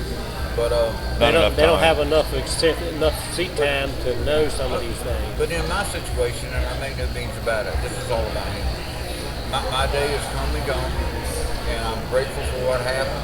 I'm blessed with the people I would work with, and the relationships I've made, and the people I've known. But this is all about him. As the years go on and we see our kids, and I think your son actually drove for a little while too. He drove didn't you? 3 years ago. Did you guys ever promote your kids wanting to race, or is that something that they grew up in and they said, I want to be like Daddy? Do you understand what I'm saying? Was there any pressure saying, No, I is that mean, something my they son, I guess because I won so many races there, my son was probably in a different spot when he come along, because Mark Wirtz was over there one day. He was complaining about something he had to do, and he basically told him, he said you ought to try to walk through these gates and be in my shoes some days. Everybody thinks you should do what your daddy did, and so it was probably tough for him to walk through them gates a lot of days, and and it won't because necessarily he couldn't drive. It's just at the time he didn't have the best stuff and the things like that he really needed, but he was fortunate enough to win some races. So. And he won a truck championship? Yeah, he won 2 truck championships. 2 truck championships? One in Southampton and one at Atlanta. And he won some grand stock races? He won a few late model races. Late model. And a few grand stock races. Yeah. So, the deal with Aaron I'm going to get to you in a second. Yeah, the deal with Aaron was when he came along about 8 years old, I bought him a racing go-kart. And I figured, well, if he wanted to race, I could start racing with it, but if not, he'd have the coolest go-kart in the neighborhood. Right. Well, when the Dixieland opened the go-kart race track, he called me and said, Dad, we're racing this week. So he initiated it. Put him out there. He come off the first corner, one wheel hanging off the side, dirt flying, and went on. And I was like, I'll go with him. But he's different than me, in a sense. I raised him doing things that I thought maybe I might have done wrong or was offensive. Aaron's a different. He's a good kid. He's intelligent. He's smart. Maybe he's a little too kind. He's a good kid. No, he's not kind enough. Charlie raced for a little while, didn't he? Yeah, he run like 3 years, and then Charlie had a job where he was working on Saturdays and it just wasn't working out. Yeah. We bought him. I built him a modified, and he ran that a little bit, and then he just give it up. That's when I went to. I started helping crew chiefing for Chip Hudson. Yeah. And I went home. I was in Great Bridge all the time, so it just didn't work out. Who was the guy that you guys enjoyed racing with the most? Who was it? Well, let me rephrase this again. Who was the favorite that you loved running with, and who was the one that you were like, man, I gotta beat this guy again? The one you cringed. Let me tell you what, we're all in the same boat about. There's a guy there named Charlie Hyde to build those motors. He built us all motors. Yep. That when a daggone one of us be sitting here, now don't get me wrong, John Brehm built me some motors, Bob Freeze built me, a lot of people built me motors, but Charlie Hyde made us all. Yeah. Guys, we all that's won what we races all got with in his common. motors. I mean, right on up till I quit racing, I used his Used the motors. Charlie High motor. Yeah. I mean, but Charlie Hyde has made a lot of people. I went down to the shop one day and I said, I'm come to pick the motor up, and he said, there's 4 of them over there, pick one. Yeah. I said, what do you mean? He says, it's Elton's, Charlie's, Bubba's, and Phil's. Yeah. They're all the same, pick one. I said, whatever, and I returned, grabbed them, and loaded it up. He lives in my community now. I stop to see him all the time. I'm in good terms with him. Bob Freeze actually does our motors now. Bob Freeze is once again a lifetime friend of mine. But he asked Charlie for information. Yeah. Charlie Hyde was an icon, probably the icon. Yeah. They raced cars back when we were babies. Babies, yeah. Dirt, the coupes on dirt. Yeah. Yeah, if you know who Al Grinnet is, he was definitely. They all talk about who won this and who won that. Charlie Hyde has more wins than any 5 of us together. Oh yeah. Okay. Oh yeah. Yeah. Well, the Edwardses. I think he built motors for the Edwardses. Built motors for Greg. I don't know if he ever did any Still for does. Danny. Greg, James Long. Yeah. Still does. James Long. Yeah. Still does. Yeah. So Me. Mike Buffton. He built Mike Buffton's motors when he was winning. Charlie was God, right? I tried getting. He owned Langley Speedway for years and years. You know what I mean? And he's still pretty close to owning it. He's a really cool guy. I like Charlie. I do. I get to talk to him every now and then while I'm at the racetrack. I don't do business with him anymore, and because of anything in particular, because I I stopped by his shop. I talked to him. I do work. I'm a construction business. I just put up a big fence up for him. I mean, Charlie's a great guy. And I guess this is more for Phil because you've stayed in this quite a bit. How can we cut costs on these late models to get them down to where they're affordable again? I know you're asking Phil this, but let me tell you, I'm in this boat. I'm trying to coach you. We run East Carolina. They run on a used tire or 2 new tires. Phil, that's probably the quickest way I know. What do you think? Well, I mean, I don't disagree with that. The problem is I see so much inconsistency in it because, I mean, I've been there with, like my son when he raced Southampton, they were running a used tire. It was a matter who got the best tires today. So when you get new ones, everybody's getting the same. Now, what I did see when I was working for the Fogs is we went to Kinley and they were running on the BF Goodrich radials, used tires, and them tires were pretty even regardless of what you got. If it had any rubber at all on it, it was still pretty good. The more rules they make, the harder they make to break them. The guy who can break them and get away with it has a more definite advantage. Well, and that's kind of what I was getting at. It seems like the more rules they post in, the more expensive racing Well, it gets. is. See, NASCAR, somehow or another, the rule book must be that fat. Just to run a Saturday night class, and I like the theory that Neil Cully said that used to run stock car products there. He said, if it weighs enough, if it's wide enough, let it race, and it's high enough. Kind of like the modifieds. Something like that. I mean, they have too many rules for too much stuff, and unfortunately, that makes racing more technical because of them rules. They got spring rules that's ridiculous. Take the carburetors with the 350s. Look, I don't care whose motor you have. If you can get another 50 CF or any kind of CFM to it, you have the baddest motor out of it. Right. Yeah. It was all about the You carburetor. didn't buy the motor, you bought a carburetor from the guy. And you guys didn't have a whole lot of rules back in the early 80s and all that. You pretty much was, this is your tire, this is your motor. We had enough horsepower that it was about handling late in the race. About who made the smartest, best, who didn't tear the car up, who was, who managed their tires, for the end of the race. And I'll be honest with you, when I first started, Bubba and Billy Ackenden was winning the races, and I'd lead for the first part. I was too stupid, I was young, and I'd drive the wheels off the car. There wasn't nobody over there to tell me that I was doing that. And Al Pierce put something in the paper one day, said that I'd more than likely sit on the pole and lead the first half of the race and fade. I said, damn. I said, I got to figure out how to get around, I'm doing something wrong. And when the race started, Billy Atkins and Bubba were the main competition at that time, and both of them let me lead the race. And I set a pace that I thought I could live with all night, and when it come time, they didn't have nothing left to pass me with. Because they rode behind me, and then they didn't have nothing to pass me with. But usually I'd run as hard as I could, wear the tires out, and fade back, leave it for one of them two to win.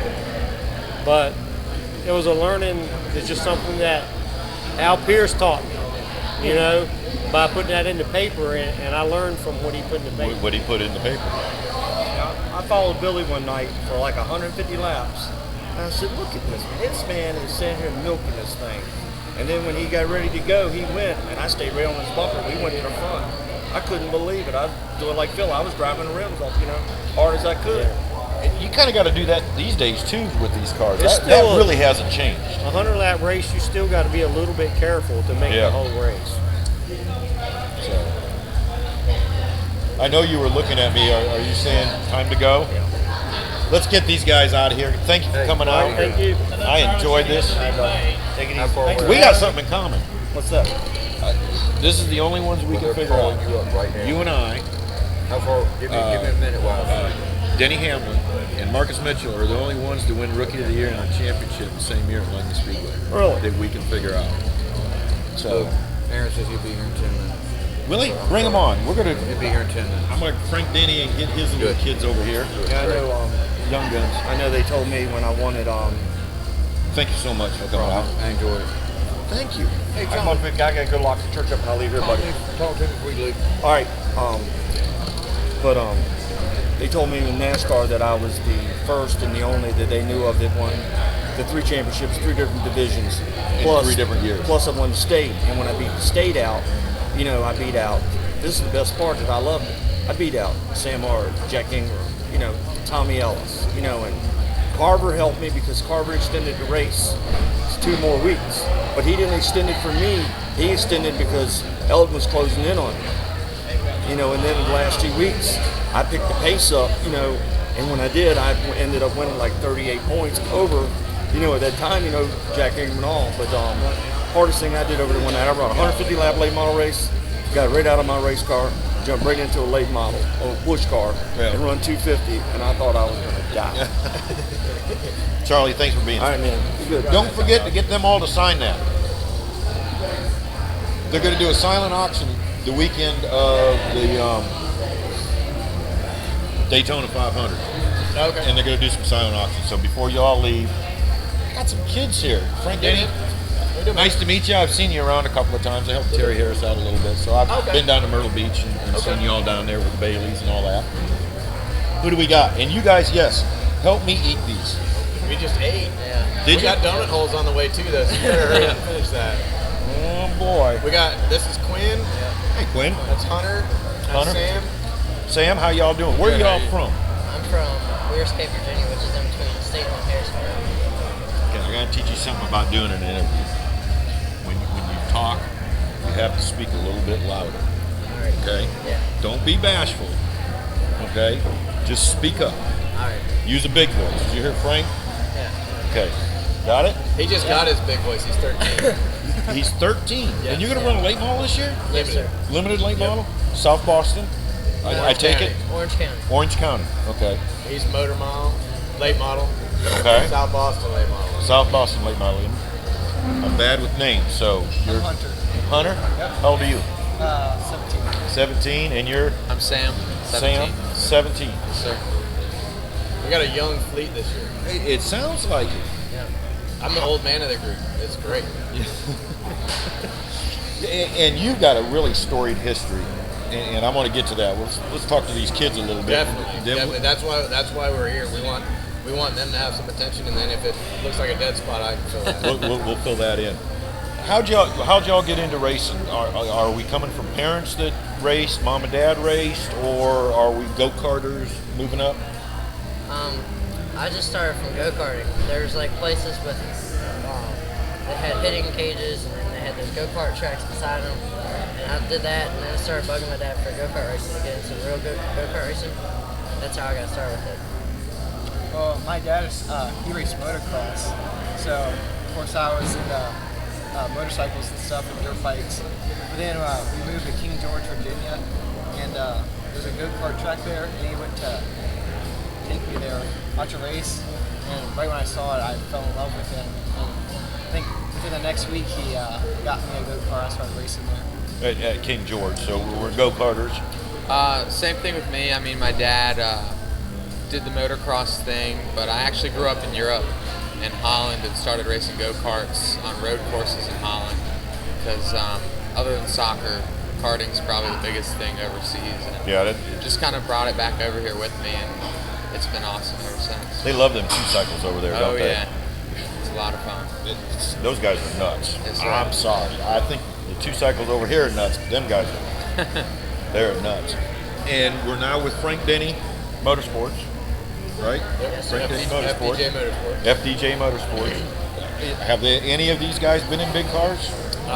Yeah, Hunter's run a couple times for us. He's already been in the top 5 both times. Had his first pole the second time, sat in the car at Orange County. Sam's been running South Boston some, then he came to our team, and he's run Orange County twice.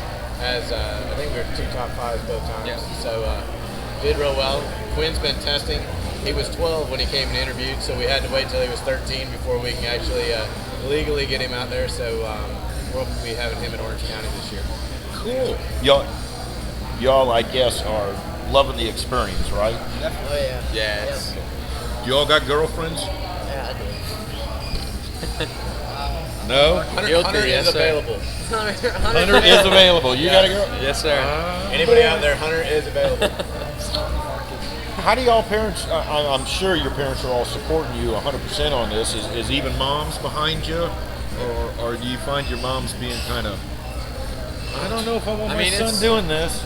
It's definitely tough on them. I mean, you can definitely tell, but if it's what you love to do and it's what you want to do, I think most moms will be behind you all the way. And I mean, it's definitely hard to watch sometimes, but at the end of the day, they're happy for you, or at least mine is. Yeah, my mom, well, compared to go-kart racing, in go-kart you're out and you don't have any seatbelts on really, and she was scared of that. She's a little bit more happier than Yeah, I have a big car with a roll big cage car around me. cage. I think my mom enjoys it actually. She's behind me 100%. Is she? Yeah. I always had to tell my mom. Well, she always told us that when she was in the stands watching us, I wasn't her son. She was a fan of racing. She loved it, but you're not my son.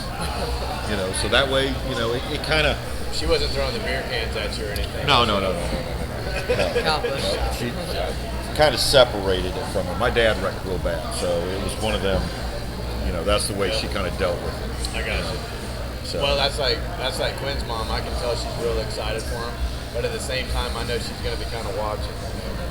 Yeah, kind of. Yeah, she said she's just so happy that the car is that big because he's been running mini cup for a while. So a mini cup car versus living on a stock car. Wow, what a difference! Big difference, isn't it? Yeah. They got some horsepower, don't they? Yeah, they do. Compared to mini cups. Are you going to take them around anywhere this year, or are they just going to stay at their tracks We're and kind of concentrate? keep them there, which Quin's going to run Ace some. Orange County's schedule right now is 9 races, so we're going to take him over to Ace a little bit. You know, we want to run him more than 9 races. He's kind of limited on where we can take him. We can't take him to a NASCAR track yet, not until next year, until he's 14. Right. End of the year is possible. We might do Myrtle Beach with him. His birthday kind of falls around where it's possible we can do that. These guys here, we're going to concentrate on those tracks. And then as we go, if we can run some of the big shows at the end, it's possible. Those two might end up at South Boston's big show at the end, or maybe a Caraway race, or it just kind of depends. If they're ready, then we're going to do it. Sam's already been to Caraway one time, ran really well. Yeah, had a tire go down, but ran good until then. So it happens. These guys are talented, and we're definitely going to want to show them off. We're going to go try to get good at our normal track first, and then move around. Go around. Are you guys looking forward to traveling? I know, Frank, you've been around forever, so you know what it's like to doing a little bit of the traveling. Are y'all looking forward to this? I mean, going to Caraway was really cool because it's really unique, and it seemed like a driver's track as much as anything, and just kind of getting away from the track that you've been at every week. It almost makes you better when you get back, or at least it helps me when I get back. It kind of freshens you up. Yeah, definitely, yes, sir. I like the exposure. I like going to different tracks and getting the exposure for it. So if I do this in my career, I won't be nervous about going to different places. You're trying to set a name for yourself now.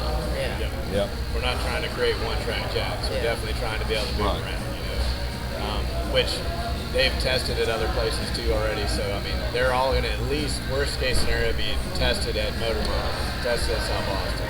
And then if we look like we can go in there and, be real competitive, we probably will.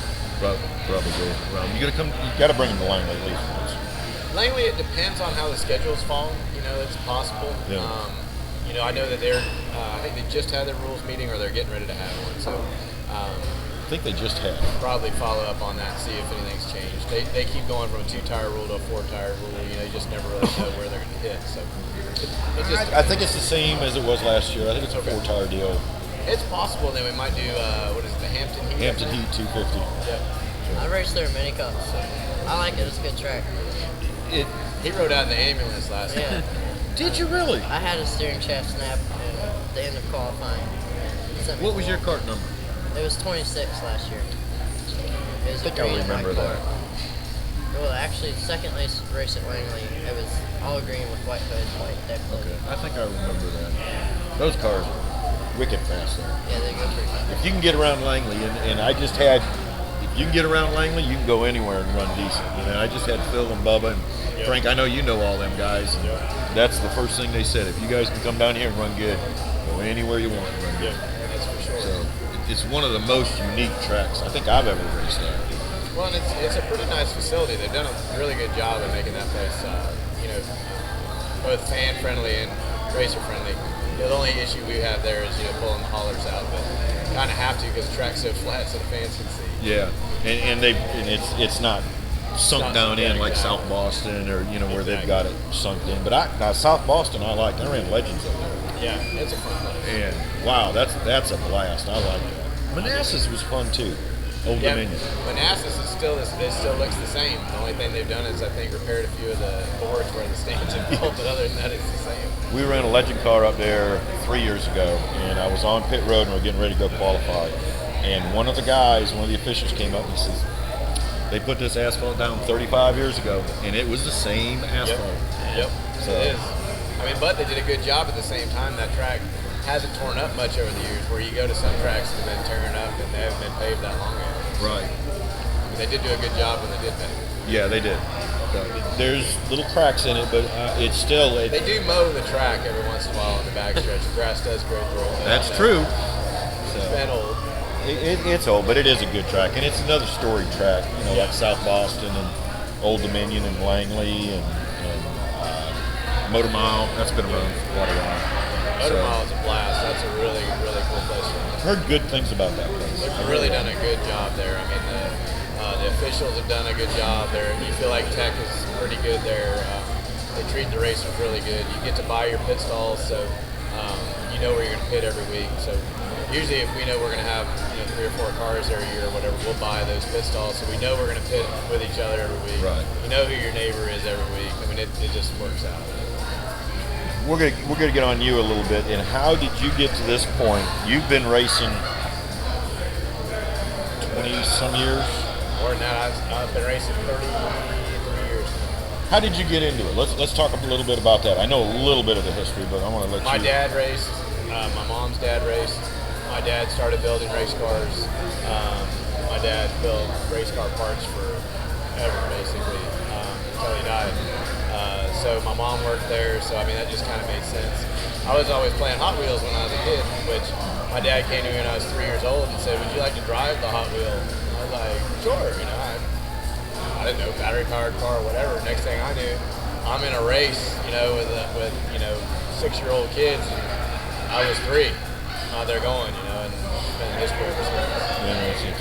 You're not originally from Virginia, though. No, from California. From California. Yeah. And Speedway Engineering, that name comes up. That was my dad. My dad started that company. Yep. I'm still connected to it. Are you? Yep. What brought you out to Virginia? Just a lot like these guys. I wanted to make it a career. If I wanted to be a movie star, I would have stayed there. I was right there near Hollywood. Yeah. I wanted to drive race cars. Wanted to become a professional race car driver. Moved out here. Didn't quite catch the breaks that I was hoping for, but a lot of the reason why I didn't, I don't feel like was talent. I've won everywhere, won championships everywhere. Didn't feel like that's what it was. It was guidance. I didn't know who to see, how to go see him, how to approach him. When I get the opportunity, I perform in that arena, but to get to that arena. And I feel like I've learned a lot over the years, a lot of the past where I made the wrong choice. Right. I'm hoping to help my guys make the right choices. Right. And I'm sure they will. And the only advice I'm going to give to y'all is you listen to your elders, because they will teach you more than what anybody else can teach you. And if they say do it this way, you better do it that way. Believe me. If I'd had somebody that had a company like what I have now, I would definitely be racing in some of this. It would, yeah. It would have definitely helped. You would have went that. Yeah. That extra mile. I would have understood, what I needed to do, how I needed to do it. Well, I don't know how old you are, but I got a feeling you're around my age. And yeah, if we would have had somebody back in that day, it would have been, there'd probably be a lot more drivers in Nationwide that went undiscovered. A lot more talent would be there. I think, it's nothing against any of the guys that are at the upper levels, but the talent is not there that was there a long time ago. And it's a lot of because there's several drivers that are undiscovered. Got drivers like Barry Beggerly, David Blankenship, those guys were absolutely awesome. Yeah. And they're mechanics or whatever. They have real jobs. Unfortunately, they never got discovered. So. You run. I guess you've run the Can-Am Pro Series. Ran a couple of bush races and a couple of truck races, didn't you? Ran a truck race. Ran Hooters or USAR now. Yep. UARA, Southwest Tour. No bush starts or nationwide starts. Tested some nationwide cars. I was on the way to the racetrack to drive and got turned around to go the other way because somebody brought some sponsorship to the table. So I was told to turn around. That's happened on 2 different occasions.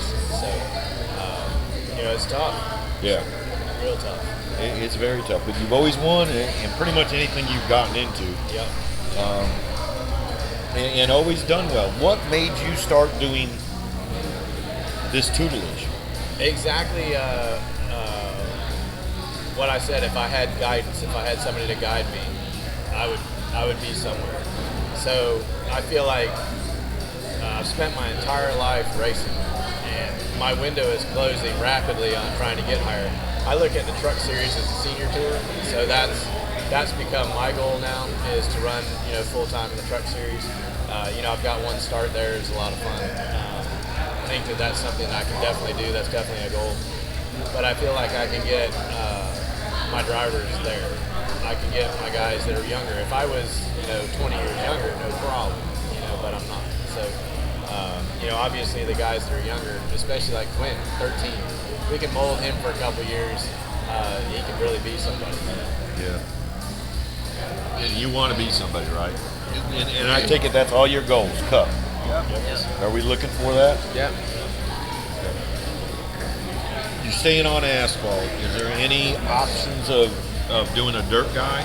If a guy came along and said, hey, but I want to do dirt. Well, in actuality, yeah, we're aligning ourselves. I can't speak a whole lot about it yet, but we're aligning ourselves with a group that has midgets, sprint cars, that they do a program just like what we do. I used to race against them years ago, and we're going to try to align ourselves to where if these guys wanted to go out and race a midget, we can go do that. If those guys that are running the midgets and sprint cars want to come out, they can do that. Like, you might see me in a midget at the Chili Bowl next year. It's possible. You guys want to do it. You guys want to do it. Say yes. We want to do it. I don't think we'll invite Mom to that. No. We'll just say that we're going to camp or something for that week, and we'll make that happen. Midgets are a blast. Have you ever been in one? You've been in one? Yep. Chili Bowl. I was at the very first Chili Bowl, and that was probably the most exciting racing I have ever seen. Yeah, I was there the other week, and they had 250 midgets. Yep. And that's just awesome. I think they had right at 200. It was unreal. They race all week long. Yeah, all the time. But they don't do it as much as they used to. But in wintertime, the midgets were really popular because we could run in Chicago, we could run in Rosemont, Horizon, Kansas City, Kemper Arena, Indiana. And that was the thing. And there's nothing more exciting than running on a Coca-Cola track. Yep. And I'm sure you know what I'm talking about. Yep. And these guys, they would just clean the floor off, take Coke syrup and put it on the track, and that was you ran on it. Yep. So we can give, that's the thing, we're going to do that so that we can be aligned with those. We're working on aligning ourselves with the truck team now as well. So we're going to have it to where we're more well-rounded, to where if you want to come run for FTJ Motorsports, you can run in several different events. These guys got a year contract. Is that how you're doing it? Just year contracts? Most everybody's a year. Some guys, they come and they'll run a couple races. These two came and ran a couple races at the end of the year to see how they liked the program, to see if they wanted to sign on for a year. Now everybody's sitting at this table. The plan is for them to sign again next year, if maybe they don't get discovered before then. But we're hoping that they sign again next year. They're all young enough to where I feel like they need a couple years of training and then we'll move on. Are you working them through the marketing? Are you teaching these guys how to do the interviews? Are you working with them on that? I'll tell you what, those two are really good at it as far as they've been interviewed already. They've been in the top 3 at Orange County. They had the microphone stuck in their face already. Hunter doesn't talk much at all. He's very We quiet. got to work on that. But if you give a microphone in front of him, and he can go, he'll rattle off all his sponsors, talks real professional about it. I mean, you would think that he races on Sunday already at 17, so they've definitely got a chance. You know, they do really well. Quin hasn't had that opportunity yet, but he talks a lot. He'll talk all the way back home, so it's no problem. He can do it. All you need is an energy drink. If we look at him, we're gonna put it on his car. The Geico commercial with the pig. It goes wee all the way home. That's Quin. him. Yeah, he's in there like that all the way till we get there. But get him in a crowd and he clams up probably. For a minute. For a minute until you get to know him. Oh yeah, and then he'll be on it. No problem. I pick on him all the time. That probably doesn't help. It's very easy. It's simple. When you get up there, this is what I've always been told when you're doing your interview and all that, and if you get nervous, think of everybody around you naked. Now, hold on.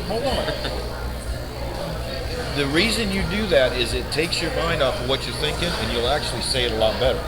And they got black socks on up to their knees. Black socks up to their knees. Yeah, it's not, Gives you better visual. better visual. There you go. But what it does is, in other words, take your mind off of what you're trying to say as you say it. I've had a Black couple. boxers with the FDJ. And the FDJs. I've had a couple interviews with mini cups because we started finishing the top 3 a lot. Right. I mean, I'm getting more used to the whole interview stuff at the track. Are you going to go back and maybe do a little bit of mini cup? No. I don't see. No? He's big time now, so And my car's already got another driver in it running it this year, so. we're going to try to keep him at that. And our biggest thing is we don't want him to get hurt in the mini cup car and not be able to perform in the limited. Now if he gets hurt in a midget trying to do something, That's a different story. Are you guys going to run? Are you going to let them run anything else, or are you just going to kind of leave them in the late models until they learn, or are you going to let them jump a little bit? This year we're going to really focus on getting them all driving to their full potential. These two have just started to see what they can really do. There's a lot in there. They're very talented. So we're going to try to get that out of them so that after this year, we are going to start looking at some other stuff so that they'll be ready. So the biggest thing is you got one chance to make a first impression. Yep. And I want these guys, this is going to be their learning year. That's why we're not going to break out and run a bunch of different places so that next year we can break them out. And when these guys go running the top 5, they come to Langley and run in the top 5 the first time, you're going to go, where are these guys at, So that's what we want to do. I've got a whole plan for them. We just got to follow it. Yep. I really do wish you all the best of luck. Appreciate it. And I hope things really work out well for you all. And Oh, that's not a problem. These we sell them every day now, and we do some as door prizes or I just want a sponsorship by t-shirt. Let's Talk Racing. We can throw a few over. Not a problem. All you got to do is wear it on the show. bring it on. Not a problem. We will make I've sure- always said, if you give it to me, I'll wear it on the show. I got no problem. We'll make sure that you get some. You got it. Where are you at now? What location are you? Richmond? Yeah, we're in Ashland. Ashland? Yep. And we've got how many cars? How many guys are you doing? You doing? You're shitting me. No. Do what? Smoky Pig is out of business? Yep. I had the same reaction when I told somebody, hey, we'll go over there for lunch. They're like, it's out of business. Okay, what place was this? It was a barbecue place, Smoky Pig. It was a famous place over there. Really? They had nothing but a big theme throughout the whole building. It's called Smoky Pig. Oh, okay. Bacon, I used to go up there about once a month or once every 2 months just to go up and get the beer, because you wanted the beer battered havoc at a barbecue place, okay? I'd had that. I haven't had that either. Are these the only 3 you're going to do this year? Or are you looking to branch out a little bit more? We possibly will have 4 full-time guys. Right now we're at these 3. We've got other people talking about the 4th car. We might just have it run a little bit, as far as some other guys might come in and run a race or 2. Clay Campbell will be in our 4th car at Southside's Denny Hamlin race. Denny Hamlin, I was going to ask you about that. He drove for us last year at that race, called us again, wants to do that race again, so we will have him there. It's possible that we'll have a few surprises for that race as well. Cool. Also the charity race? Yeah, the Denny Hamlin race. And that's a great thing to get involved with. Yeah, it's a good show, and I mean, Love Deiny or hate him, either way, he's done a lot to give back to the short track racing. He's made some mistakes maybe along the way in his career. Maybe, some people might feel that way, but he has remembered Southside Speedway. He has been trying to give back. He tries to get a lot of Cup guys out there, so you've got to respect what he does. Just like Tony Stewart does the same thing at his dirt track. Tony Stewart even goes so far as I race remote control cars on the off season. Tony Stewart owns a remote control car company called Custom Works. Yep. So, for guys to give back and remember really who they are, Tony Stewart comes usually once a year and races with the guys. He'll sign autographs when he first gets there, and then after that he's just a normal racer. Yeah. But for guys to be able to be running full-time, hard-nosed, making millions of dollars, and come back to, I guess, reality for a little while, it's a good thing to see. And then they were all really nice guys up there. They were just like you and me. They were really interacting. Eric Amarola running to the bathroom was the most hilarious thing I have ever heard in my life. Yep. But Marcus Ambrose was there, and first time in a late model, he ran really well. Yep. He tore some cars up. Oh yeah, he did. But he ran pretty decent, and I agree with you. It's a good thing, and you see a lot of drivers doing it these days. Well, it's like all those guys when they get down in the pits, they're actually excited to be there because it's not as much pressure as what they're under, and they get to come out there and race and have a good time amongst each other. And you know that in the drivers' meeting the next day, they're bragging to each other who did what.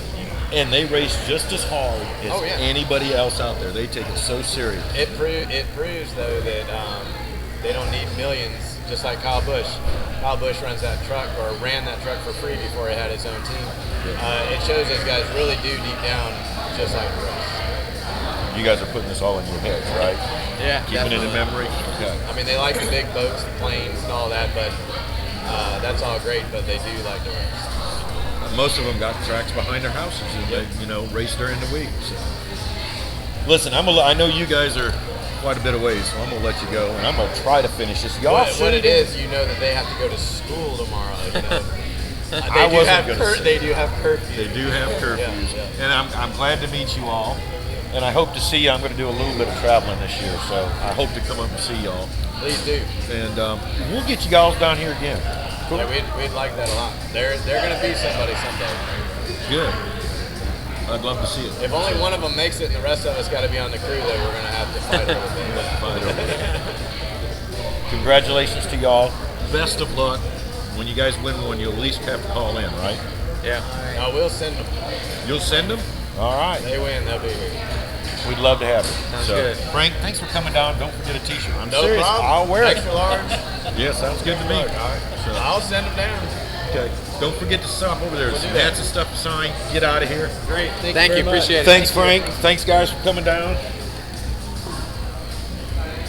Jesus.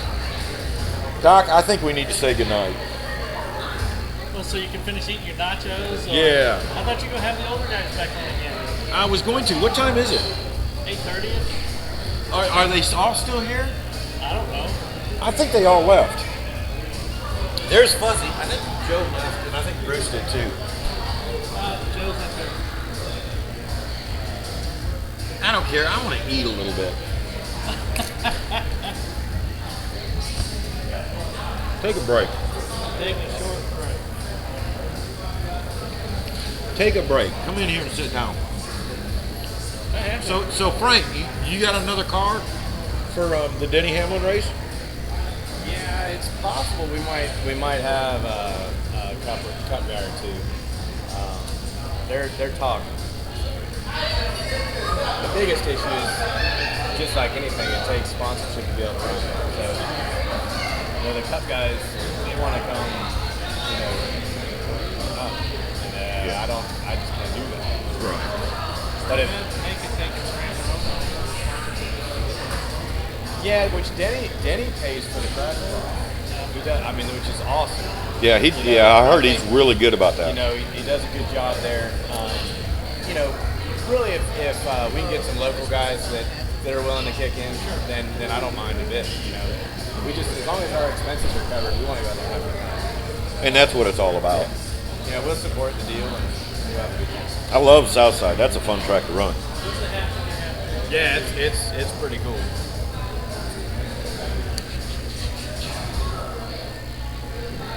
Yeah, sign it anywhere, please. Anybody that's been on the show, sign that. And we got more room. Is it going to be hanging here for a while longer? Yeah. All right. Yeah. Then we're going to auction it off. Hey, Joe Jr., come down here. And Senior. And Bubba. Around here is where it sits on the table. You guys don't know how to sign your name yet? No, I do. I always make them do it where they're going to be seen.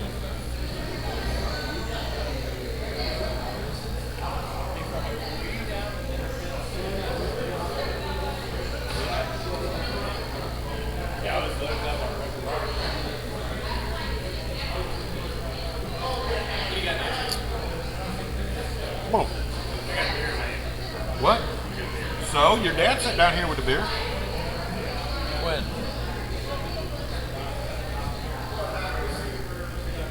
Sit down and BS with me while he's been sitting in front of me for an hour and I haven't had a chance to. You need a spoon? No, kind of. Oh, man.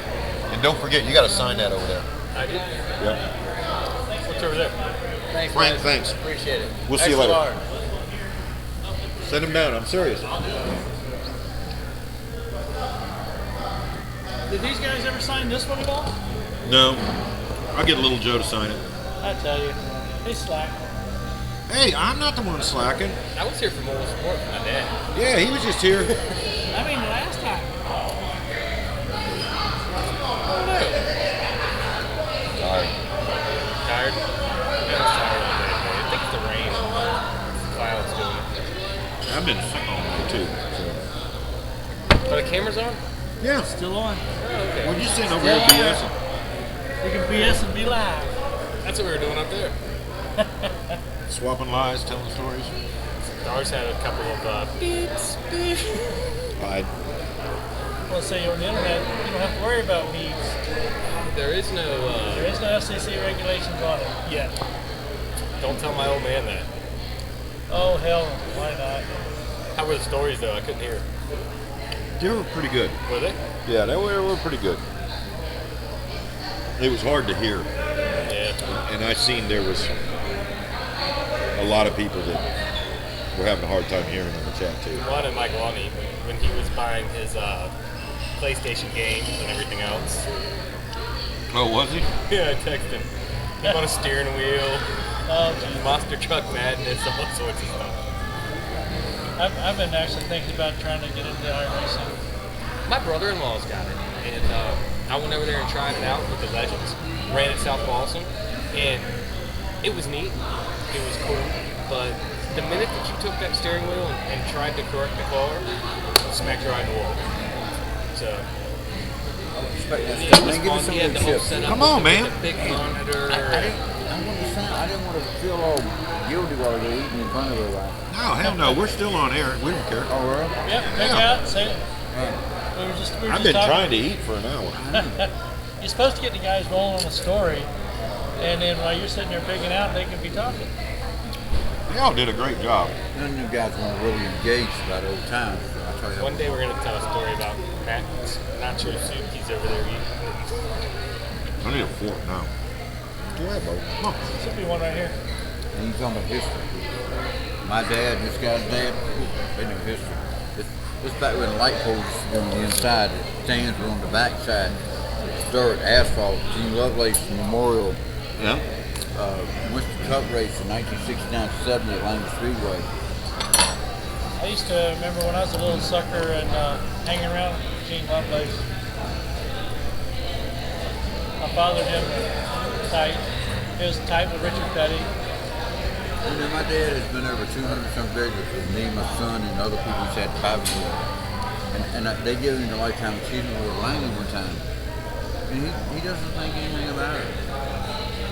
I mean, I don't know if that's the winningest guy's ever been there, but damn, it's got to be in the top 5. I mean, that doesn't even acknowledge him. He doesn't even, We were so worried about how loud the music was going to be.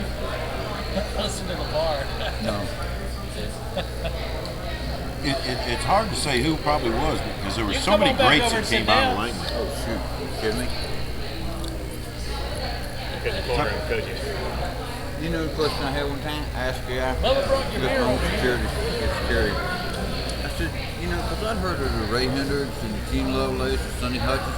I said, do you think anybody will ever mention Bubba Adams? I mean, and the guy goes, oh, you know, he said, maybe he could do anybody. It was all the fun. It was never. Well, I'll tell you one. My sister and brother-in-law told me that your boy got a call from Roush to go try out a while back, and that whoever was calling him from Roush could not get him excited. Could not what? Couldn't get him excited. They said, you know, you want to come up, try out for Roush, and okay. Aaron, we are family people, and I've always Get your ass over said here. this, Jeff. You know, you send a kid to college and they leave you for the rest of their life. See you on Thanksgiving and Christmas. It ain't that way. And he told you know. Oh, you get to eat at the table. What's going on, man? Yeah, Brian. How you doing? Doing good. He still owes me a shirt, by the way. That's right. Tell me your number now. I don't you forget had it. somebody saying Aaron Who on here earlier. I was wondering who it was. I have no clue who he was talking about at the time. Let me tell you a little secret, little story. When he got into this, go-karts, and you had already been a legend in go-karts before he ever came along. And I told him, I said, Aaron, I was fortunate to win 100 races. I said, this is a tough sport. I doubt you'll ever win it. He's 22, he's got 70 first place trophies at his house. They stock car trophies, yeah. No, I was at the arena race and got a national championship in arena race. Hey, look, a win is a win. Now, we can call it what we want to, bicycle race or whatever. A win is a win is a win is a win. Hey, not all that was stock car. They were street and whatever, but, you know. Am I right? Yeah, if he's running to the front door, I'm going to try to win it. There you go. We're going to make a trophy, Look, I right? won bicycle races at Langley. I'll count that if they have to. Yes, sir. Type of team. Who knows? Whoever's still hanging out in the chat room. Yep. They're commenting on my piggy now. I love it. Yeah. So what are you doing now? In school. That's it. Trying to finish up. Where are you going? ODU. ODU? Yeah. That's what that thing on the front of the shirt says. The sponsorship right there. Hey. Well, it could be, you know how man is. Any shirt they give him, he'll wear it. So, I mean, so there could be other people like that, too. I never got a Joe Hendrick shirt. Joe Hendrick's never got a Joe Hendrick shirt either. Look, I've been in race for many years. Before I was ever along, there was a maroon H&H Radiator special. You know, I tried to get him to paint the legend car maroon because there's a picture of him next to a 30 H&H with the hand painted You have got maroon, to and he would not let me paint it maroon. You have to be a. Wouldn't let me do it. God, I don't even have the words for it. You have to be a. You have to be around for years and years and years to know H&H maroon number 30. And look, and it wasn't like I was a fan of his because my dad drove. I just remember that H&H Radiator Special. And then when Aaron started driving go-karts at 8, little Joe, his wife, Holly was down there. I never really knew you that. You drove from time to time, but you were at Dixieland. I never ran Dixieland much. But man, it was like an icon at that time. You know. I tried to paint. I told him. I said the new car was painted maroon. Let's do it burgundy and on top get it of that, on. I go there. He's doing some engines and tires and all for me in the go-kart. And I go over there and I go to his radiator shop and guess what was in the corner? The old 30. H&H, still, the 69 Chevelle. Yeah. Ain't what it was? Still in the corner. Yeah. And I'm like, wow, what are you doing holding on to that? We need to scrap it or something, you know? It's still running now. Is it still over there? No, it's running. They're racing. We ran into a guy that bought it at Quin. What's wrong with you?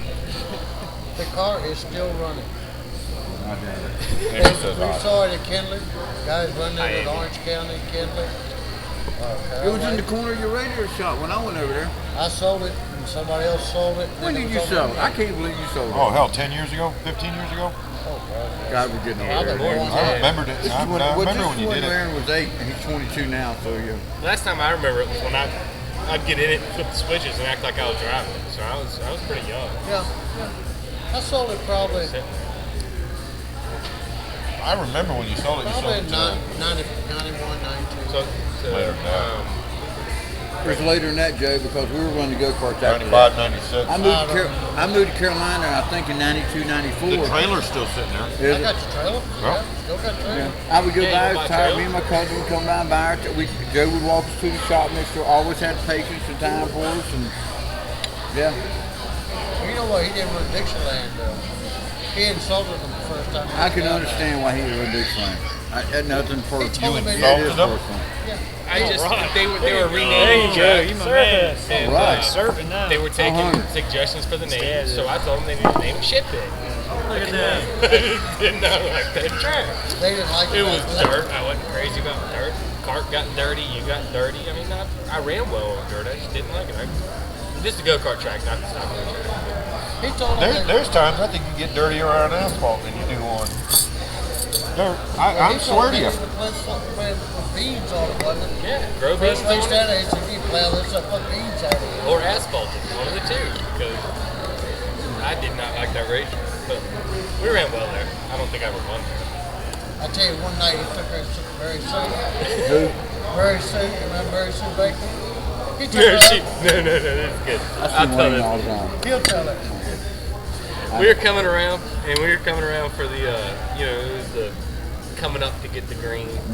And she tapped her helmet, which in go-karts make me, give me a push. I get up there and she waved me off. And then she tapped her helmet. I got up there, gave her a tap, and then she waved me off. Well, I said, all right, whatever. What am I supposed to do? She tapped her helmet again, and I hit her, and she waved me off, and the damn green flag fell, and she tapped her helmet. I said, all right. And I just never let up. Right over the back. It was a 20-lap race, and on lap 19, coming through 3 and 4 to take the checkered flag, my ass went around in a circle. It was Mary Sue Baker that took me out. Oh, I got dumped. Did you two race against each other? No. In the go-karts? No. He was up to play. Joe sold parts, and when Aaron was about 8 years old, we started driving go-karts, and or he did. And I had like 5 parts. Yeah. And Joe sold me all my parts. He was great help to me. Helped me any way he could. Aaron drove. I had nieces, nephews. Anybody want to drive a go-kart? Come on down. I got one. One of them deals. But Joe and his wife and his daughter Holly, I can't say enough about them. They were very kind. They were always very. I always heard Holly was a better driver than Joe. I've never. I can't go. I ain't. You ain't getting me up in that now. I love you like a brother, but I've always heard that. Let me put it to you this way: Holly's a great driver. Okay. I'll go there. Okay. I'm sorry. Look, let me tell you. Holly was just prettier than Joe. Let me put it this way. She has So Holly always got that. I've seen her get. She holds her own. Yeah, I've heard that too. You are not going to push her around. Well, I tell you Let's go there. when Joe quit, Holly come from Pullman College. I said, would you like to run the ladies class? She said, yeah. First words of his mouth. She's not going out there and run by herself. I tell you that right now. Yeah, more than one. I was in a race with her one time and watched a guy just sit there and chop her and chop her and chop her. And I spun out and fell in the back and I was coming through the crowd and just watching him chop her. And then I came up, and when I did, I passed her, came up to the guy and just moved him all the way up to the wall. And then I look over and there's Holly trying to pass me. And I was like, no! Come on, what are you doing? Like, you do. I mean, you got your sister out there. Stick up for her. Yeah, you gotta watch out for the family. Yeah. It's like I said earlier, the best thing that we can do in racing is count the people that we know and the relationships that we've met. And these are some of the finest people you'll ever meet. We've all been blessed with the ability to run with each other and have a good time. But Aaron came up with the Jacksons,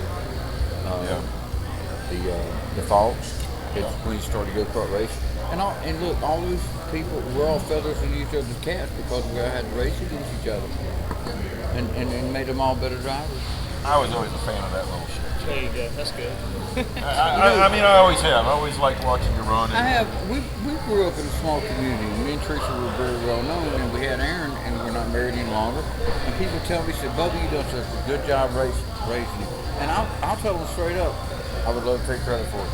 But it's his mama, she done a good job with him. She really did. She taught him to be kind and nice. And you finally got him to roll his sleeves down. Yeah. Look, she told me one time when he was driving the trucks at about 12, 13 years old. And she said, Bubba, you're running. I said, what do you mean? She says, he was listening to hip hop and he was styling his hair. Now he's listening to country music and he just lets his hair go. Hey, product of the deal. You know? I think one of the first times I met you, I gave you hell about he pulled his fire suit. He pulled his sleeves up all the way up. I was like, what in the hell are you doing, boy? It's hot, man. I didn't like gloves. I didn't like Sleeves. The gloves, hat, hair. Don't worry. I bet you wear them now, don't you? Yeah. Don't pick on you about anything. You know, he's owed me a shirt for 7-8 years. He's drove something since he was 8 years old. And I've always told him, every time he's ever faltered in school, and he really does good. But I've always said, look, the reason I'm able to do this is that you do so. If you fall in school, you can't do this no more. What are you majoring in? Structural engineering. Structural engineer. You're gonna be one of them smart guys, huh? I hope so. Engineer. God say, give up racing. This time next year, we're not even going to be able to sit at the table with you. Oh, man. I can tell you right now, he ain't like that. Good kid. Are you going to try to run a little bit next year? I'd like to. Like to? We've got a car with 6-7 races on sitting in the shop, brand new. Got a little hole poked in the front rubber nose. The only thing wrong with it. I built it. Brand new. If the economy would give me a break. And I think that's it's just tough out there. Yeah, it's a struggle. Well, you'd like to find sponsors. Oh yeah, but and Joe, we've never really relied on sponsorship. I relied on what I could make and what I done with. But that's getting tough. But we got some things going on. Well, we've never had a sponsor. Yeah. We've had a couple small ones like that. I've never gone out and really tried it. Hey, will you sponsor me this year? X number of dollars per. That's who needs to do it. Yeah. You're my sponsor. That's why I love you. It's harder. That's who needs to do it. That's what I keep telling him. Yeah. He said that's such a drive. I know. I need to get out there. Back in '86, '87, Austin Kohler did about $70,000 and shake the hand. And I had a Bush cars to stock cars that run 54 races a year. But it's just hard to get anything now. Nobody, you know. And every dime I ever got, I spent on racing. Well, you know, at the banquet, but I don't remember. Today in the economy, it's hard to see that sponsoring this car, how much is it going to bring to you? How much can you earn from this? On the way home. And when you go to tracks and they got 200 people sitting in the stands, or they got 1,000 people, how much is your sponsor going to make off those 1,000 people? Well, I think it's more about write-offs than what you're actually going to get out of it. Yeah, but right now, with the new tax structure. Actually, on the way over, I was thinking it'd be pretty neat if you actually did get It's a different game now. Yeah. Like If you don't have... Get the wives and the moms. I think that would be pretty cool. I thought about that tonight.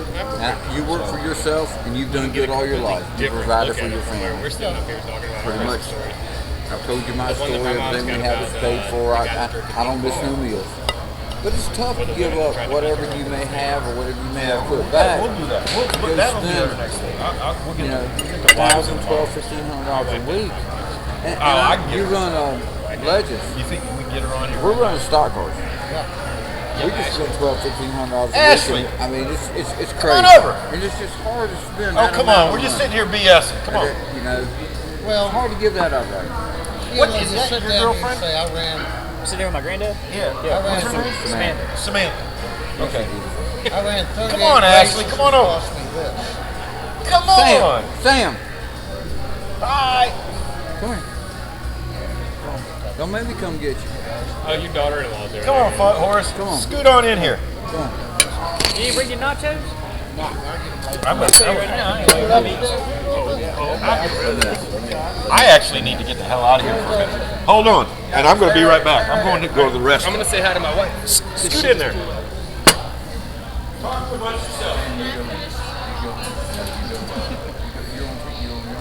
Oh, okay.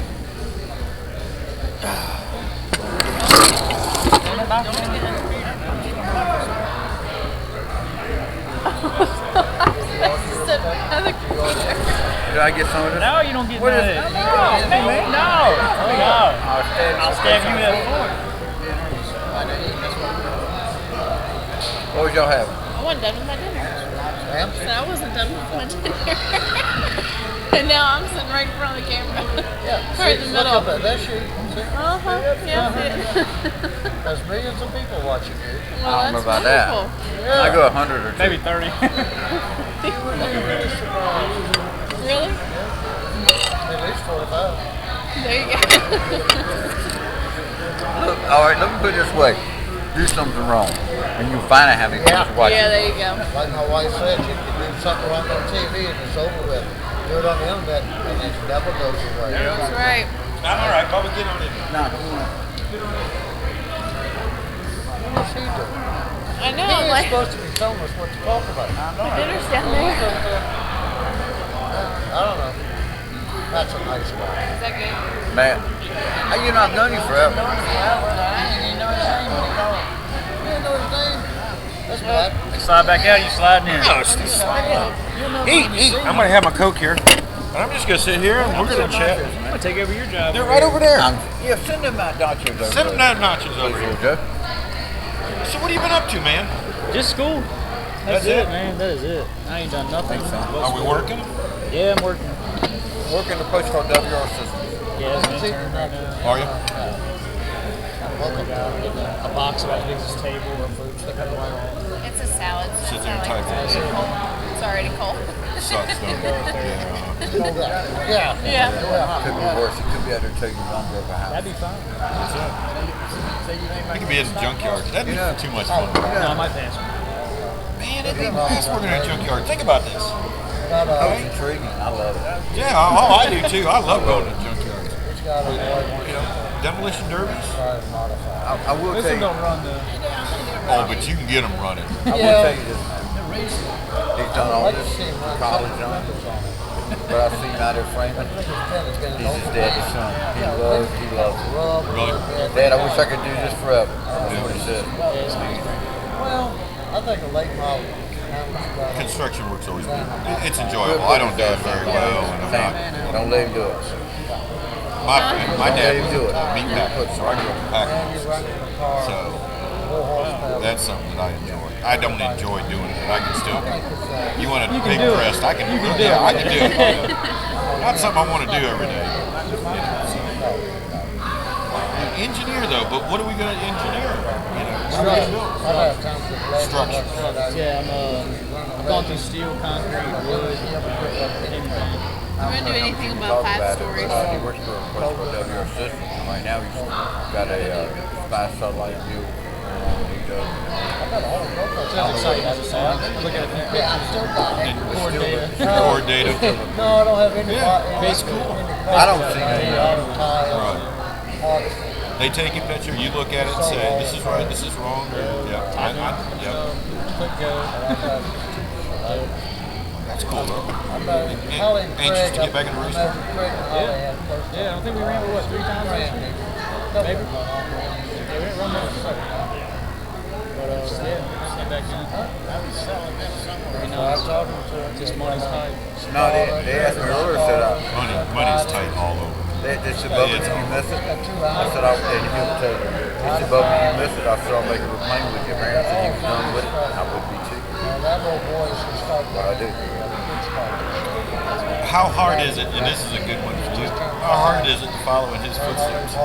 Oh, Bad's a great teacher. It's nice to have him there. It's another resource. Yeah. You got something going on. They said it's supposed to put a new something don't asphalt feel right. pipe. That's what he's felt it. He's been there. He's had it worse. You know Yeah. what I mean? Or had it better. Yeah, he's real good at every lane what's going on. And there's not, at least 90% of the time the chain goes the right way. The car gets better. Every now and then we bump heads about little things. That's father son. Yeah, it's usually I got some more stories on that. We won't go there. Well, he has, and not only that, he's got his granddad. I mean, granddad's a good. And look, everybody told me, said, well, what does God do? There was not a better man in this world. He was make it simple as it is. A guy can be standing, you know, you stand in the woods and he sees the woods from the trees. Yeah. He's the man. I tell you the difference between that. And I can tell you from a radio standpoint. Dad's telling you, oh, you got 3-4 cars, you're good. You feel that bump going in the corner. And then he gives him company.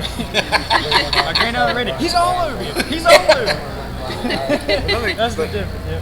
You know, Dad'll put the sugar coating on. but I have the confidence actually. For instance, and I had it straight into the start. If I tell you to get down now. Yeah. I mean, when I put him in a hole, people go, hey, I mean, I can make that call from where I'm at. Where, look, Aaron had viral meningitis, and I drove the car a few years ago. And I'm on the outside, I pass a guy going in, you know, and I'm going, Dad, I'm clear. You've been clear 3 laps. You need to let me know. You know, where with me, I'm very decisive. And a lot of people don't like the way I handle the radio. Personally, me and Aaron have a deal, and if he's got a problem with it, he's never spoke to me about it, but I'm very... I'm on the edge. Yeah. Well, you know, sometimes you need that, but sometimes as a driver, you need to be lied to a little bit too. You need that 3-4 car lengths. You need that to get into that comfort level. You know that bump's coming. You know when it's not 3-4, but it gives you that confidence to keep on pushing like you do. What's the best thing you want to hear on the radio? Thank you. I heard a lot of oh shit this year. Oh shit. But yeah, that's always a good thing to hear. You're clear and you're pulling away. You know. I drove for a lot of years, and a lot of things. Not only in racing, my dad. The only go-kart club ever made it was one person on it, one person Every conversation we had, and all be simple. That's how it is, and I have no shame in it. Every conversation I have, I tell them straight up. I love it when I know. You never know the last time we stood out. The things that maybe bothered me growing up, I try to straight up with them. And it reflects in the racing too. When I drove, you know, I never got any information on the radio as much. And I tried to give him every piece of something I could give him. Like the last race we started, I'll never forget. We weren't really doing as good as I wanted to do. And I called him, I said, hey, I'm looking for a guy named Aaron Adams. I know he can win here. He's done it before the last 2 times we were here. I'm looking for a man that's after. Is he out there? I mean, you know, we kind of, I have all the confidence in the world in. Not everybody has as much confidence as I do. He's not the driver he don't drive the style that I drive. Yeah. I mean, look, come time, I'm going to rough you up, move you on. And he's got a fire about him. People understand. He's got some fire in him too now. But he's much meeker than I am. He's going to sit on him. Well, that's like, you know, Joe and Little Joe were talking about. Yeah. Big Joe here would soon rub you out of the way as to anything else. Little Joe, he's going to be a little bit smoother. Yeah. So I'm sure there's a lot of that. You were pretty smooth, and you didn't like roughing people up unless you had to. Matter of fact, I don't remember seeing you rough anybody up, to be quite honest with you. We got to work on them cojones a little bit. He's good at it. He rough a guy up, and the guy thinks he done it on accident. And I rough a guy up, and the guy's like, we meant to do that all night. Come on. We left lane. East Carolina was different. Yeah. He drove completely different down there. Are they even opened up this year, East Carolina? I think they're going to try to. Yeah. They're going to try to. I don't know who's going to do it. The guy that owns the track, Wayne Perry, he wants somebody to do it. Yeah. Is that the Perry out of Brehm, American Elizabeth City? Yeah. Perry Chevrolet. Perry Chevrolet? Yeah. Wait. That's what when I saw I the drove name. with him for a while. Yeah, I saw the name. I thought, why didn't he take over Dixieland? Because you were on it. I mean, it looked like it had to be close to home. He owns East Carolina. He bought it. Yeah. Wayne, where's Wayne owns that? Red Suede owns all He that. don't really own that. Well, I thought he owned Dixieland. He lease leases it? Yeah, some older guys got it. Wayne, I drove for Wayne about 5 years, and we won a lot of races with him. And if you're involved with Wayne, I can honestly say it's about him. Wayne is going to give you everything that he can give you to win, and he expects to win. Wayne is misled. He's a car salesman. He's got 3 new cars, and a lot of people give him a hard. I go out and eat with him. We have to sit in the back of the restaurant. Wayne, all in all, is a good guy. He's going to give you everything he can to win, but he expects you. Well, that's what it's all about. Nothing wrong with that. With that money, we don't see your name in headlines. Yeah. You go to a race, you go to win. You don't, they don't need your race. Exactly. A lot of times you can't. And deep down in your mind, you know you can't, but you want to. But you're going to do what your name is to try to win that damn race. You know that? It's like I told you earlier. The reason we won the World Championships that we did was that we went to win. We didn't go to win championships. Where Phil was a 9-time champion. That's all was ever on their mind was championships. The only reason we won championships is we won so much we couldn't be denied. And the same thing with him. Arena racing, they had 43 races. He won 15 of them. They couldn't deny him the championship. Yeah. Same deal. They did the second year. Yeah. Got this qualified. And wasn't there something about lead being in the wrong place? Yeah, I think it was. No. Hold on. Oh, here we go. Here goes the fired him up. They said the lead had to be in the frame rail. Okay, they had 2x4 frame rails on the side. They had a round frame rail on the side that held the A-arms. That is a frame rail. And lead was in it. Now, everybody else interpreted that, Joe. A frame rail is a frame rail. Round or square. Okay. And the first official that was there seen me taking a piece out one night.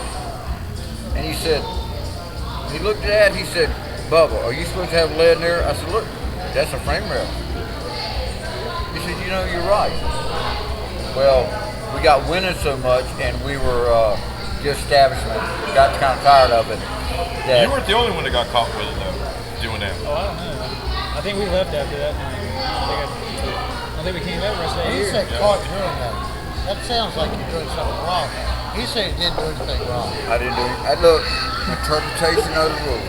Any racer that's ever been caught not doing anything wrong, I think everybody's been caught because they were doing something, they weren't doing anything wrong. They were legal. It's my job to do whatever I got to do. As this gentleman right here will tell you. I've seen him work on his daughter's cars, his son's cars, his son-in-law's cars, and he will tell you as good as I will. What we do, rather than drive, is harder. I drove a lot of races. What I do now is harder. But our job is to do whatever we can do for these people to make it better. Joe, help me out. Yeah, but if it's I don't believe. I was sitting here thinking as you were talking. In the last 4 years, Joe's run, or 3 years, he's run less. I can't believe anything I've done that was not to the rule. 100% to the rule. Now, Okay. if it was not 100%, I didn't understand the rule. And the best thing. Yeah, and you're talking about legend. That's a little bit different. Yeah, well, the only reason we won the championship this year is because Langley tightened up on tech. Yeah, Okay? And if they hadn't tightened up tech, we'd have never won the championship. Because that's what it took to win a championship. Yep. Eddie Falk, which is a friend of mine. Yeah. And I call him Fast Eddie. That's the two Falks with Eddie. Yep. We go back a long time. And he used to come to my house 25 years ago. He come to my house, visited. I knew Eddie long. We run bush cars together, whatever. And he told me this. He said, "Bubba, I do whatever as long as I'm going to call it, it ain't cheating." But I have to interpret the rules. I don't. If they say you can't have lead in a frame rail, The frame rail doesn't matter whether it's round or square. He doesn't know. It's still a frame rail. It's still a frame rail. I mean, look. Here we were bucking the establishment. The establishment had a problem with it, and that's where that came from. Simple and plain. I didn't do anything wrong. Look, they didn't catch me with sort of pop-up pistons or a motor too big or anything blatantly wrong. I read the rules, I interpreted them my way, and as far as I'm concerned, I was still correct. By the letter of the law, I feel like. But don't tell me that back in the day, I'm going to leave you out of this. That's good. Because you're still racing. You didn't stretch the rules. Stretch or interpret? What's the word? Stretch or interpret? Did you stretch the rules, or did your interpretation finally say, maybe? Well, I was a little bit different than most. Let me Okay, hold no, on. wait a Before minute, you go wait a let me minute. tell you. When we ran This man modified, won so it was many open. races in go-karts that wouldn't even, they No, stopped this him. is modified. They made him change his motor by himself. They wouldn't even let him have no help at Langley because they told him he had to change the motors by himself. Well, when you ran modified, it was open class. You ran fuel injection, you could magnet, you could do anything. Then we went to late model. We ran the late models. Now I'm not talking the first late models, but when we got really in the More on the sportsman side. 70s, 72s up. Yeah. Okay, we ran what was called a sportsman. We would go to every track and you were detected every track. Then you go to Martinsville. Whole new ball game. Everything you ran all week long, all year long, wasn't legal when you went to Martinsville. Even with the same technique. They ran off a different ball. And of the whole time I ran late miles and all that, I did run one carburetor. And I ran it for about 3 races. They knew it was on the car, but we had no carburetor rule. So there's nothing they could do about But it was a 1200 carburetor. And it didn't take long for them to tell me not to run it again. But they knew it was on there, but it wasn't in the rule until they figured I shouldn't run it. Shouldn't be running it. Yeah. Along with the rules he's talking. Yeah, that carburetor First of all, in '86, a guy named Brehm sent me a race car. They didn't have a right side rule. We went out there with a car weighed 1,100 pounds on the right hand side. We won about 7 races. All of a sudden, you had a 1,300 pound rule over there. Okay, number 2. John Brehm built me a motor, and they had the 350 carburetors. Motors were just trying to stuck the carburetor right in. Right. They took a shock eye and drove into, not the Ventura, what I want to say, the booster, and narrowed it. Well, John simply asked him, he said, with the tools you have, are these carburetors legal if you check them with your tools? He said, yes. Well, after I'd won 4 or 5 races in a row, they come up with a new tool. And they checked that bottom of that booster. And the guy said, this thing's been narrowed. John said, you told me if you checked it with that tool, it was correct. He said, well, we got some new tools. John said, well, you need to let me go tonight. And they did. Don't bring it back. Don't bring it back. That's how this business works. Yeah. It's who can take, look, and when you're running a 350 carburetor, which is begging for air, and you take a shock eye, drive the booster, you're talking 6, 7, 8 horsepower, it's all difference in the world. And that's how this business works. It's not cheap, it's who interprets the rules. We were very fortunate. We had somebody build the motors, build the carburetors, and build all this stuff. So that took us out of the gray area altogether. Yeah. If it was illegal, somebody built it illegal, and we You bought ran it. Tant motors then, didn't you? Huh? Jack Tant? Or No. not Tant? Hank Thomas. Hank Thomas. Hank Thomas did all But that motor work. it's not that, it's much more technical than that now, Joe. Huh? It's much more technical than that Oh, now. It's become about any little intricate that you can suck a little air or the atometry of the carburetor or meter. Well, we got disqualified in go-kart in Langham one time on the carburetor. Yeah. And I bought the carburetor. I paid the man to build the motor with the carburetor. And it had been teched 4 or 5 races beforehand. And then all of a sudden, it didn't pass. Yep. Now why? Why didn't it pass? Yeah. Now, I carried it back to the shop and used my own tech tools, which I was a tech inspector. And it passed with my tools. So, I mean, along the lines he's talking about, and Aaron was in a different class. He was in the kids class, but he had a plate. Right. He had a purple plate. Well, I found out that you had a go or no go tool. Right. You either went through it or it did. Well, took that plate, took a razor knife, and just run around it. Well, it funneled that front, but the thing still wouldn't go through it. Well, Aaron won one night, and the guy went to go, it wouldn't go through, and he looked at it and said, "Look, somebody's done."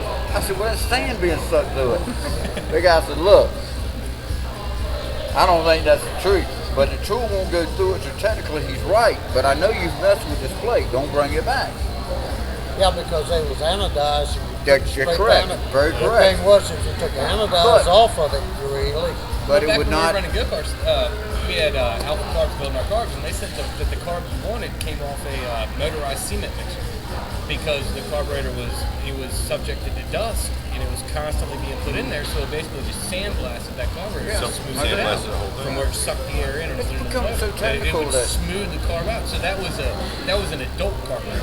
They didn't use that on a bet of all junior the races because we with had, the restrictor had plate, this it black didn't make a frame difference still. on how well it flowed, but that would be an adult carburetor. No, that's kind of what we wanted to That's go what you go-karts the whole line. Have you heard what they're doing to the plates now? Man, I watched a guy one time in tech sitting there bending his plate back. So God only knows what they're doing. with the plate. They're taking and they're punching holes in it around the With lasers. With lasers. That's 20 years old. That's old. Sorry.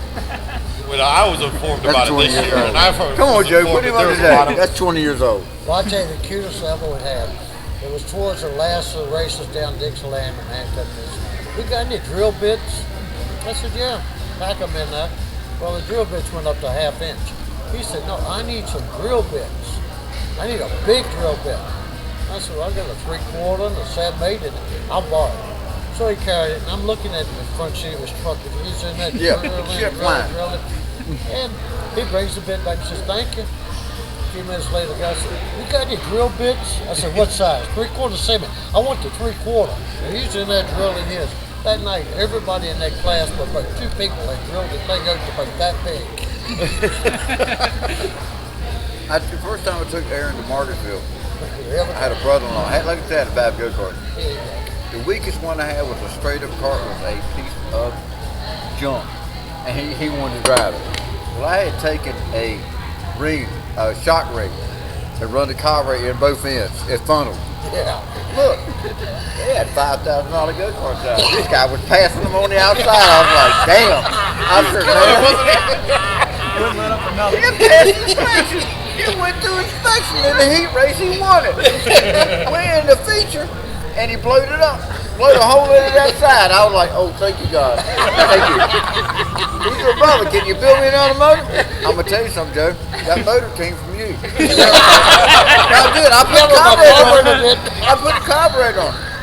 You built me a few motors. Yeah. And I had like I said, I had 5 go-karts, 6, 7 motors. I mean, I had a trailer full of stuff, and the carburetor we had done. My brother-in-law, he didn't care. We was having fun.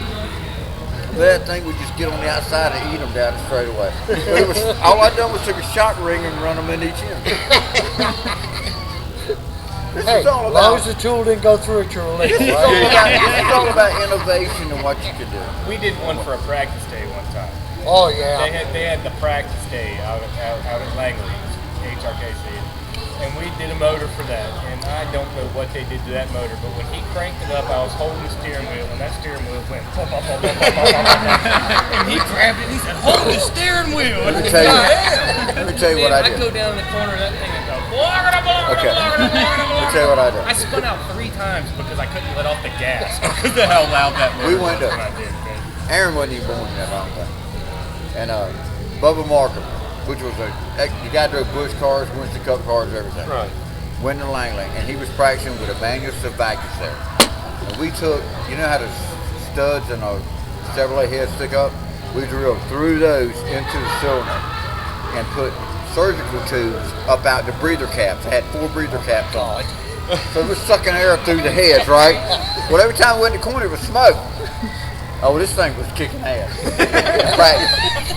And he said, why is that thing smoking? It get ready to blow up? Nah, she'd be all right. But I couldn't quit it. I can't. Look, I took the valve. When you took the valve cover, it looked like a hospital. There was, I mean, I've worked on my things before, you know. But that's what it took. I couldn't run it because I couldn't stop her from smoking. I got stopped her from smoking.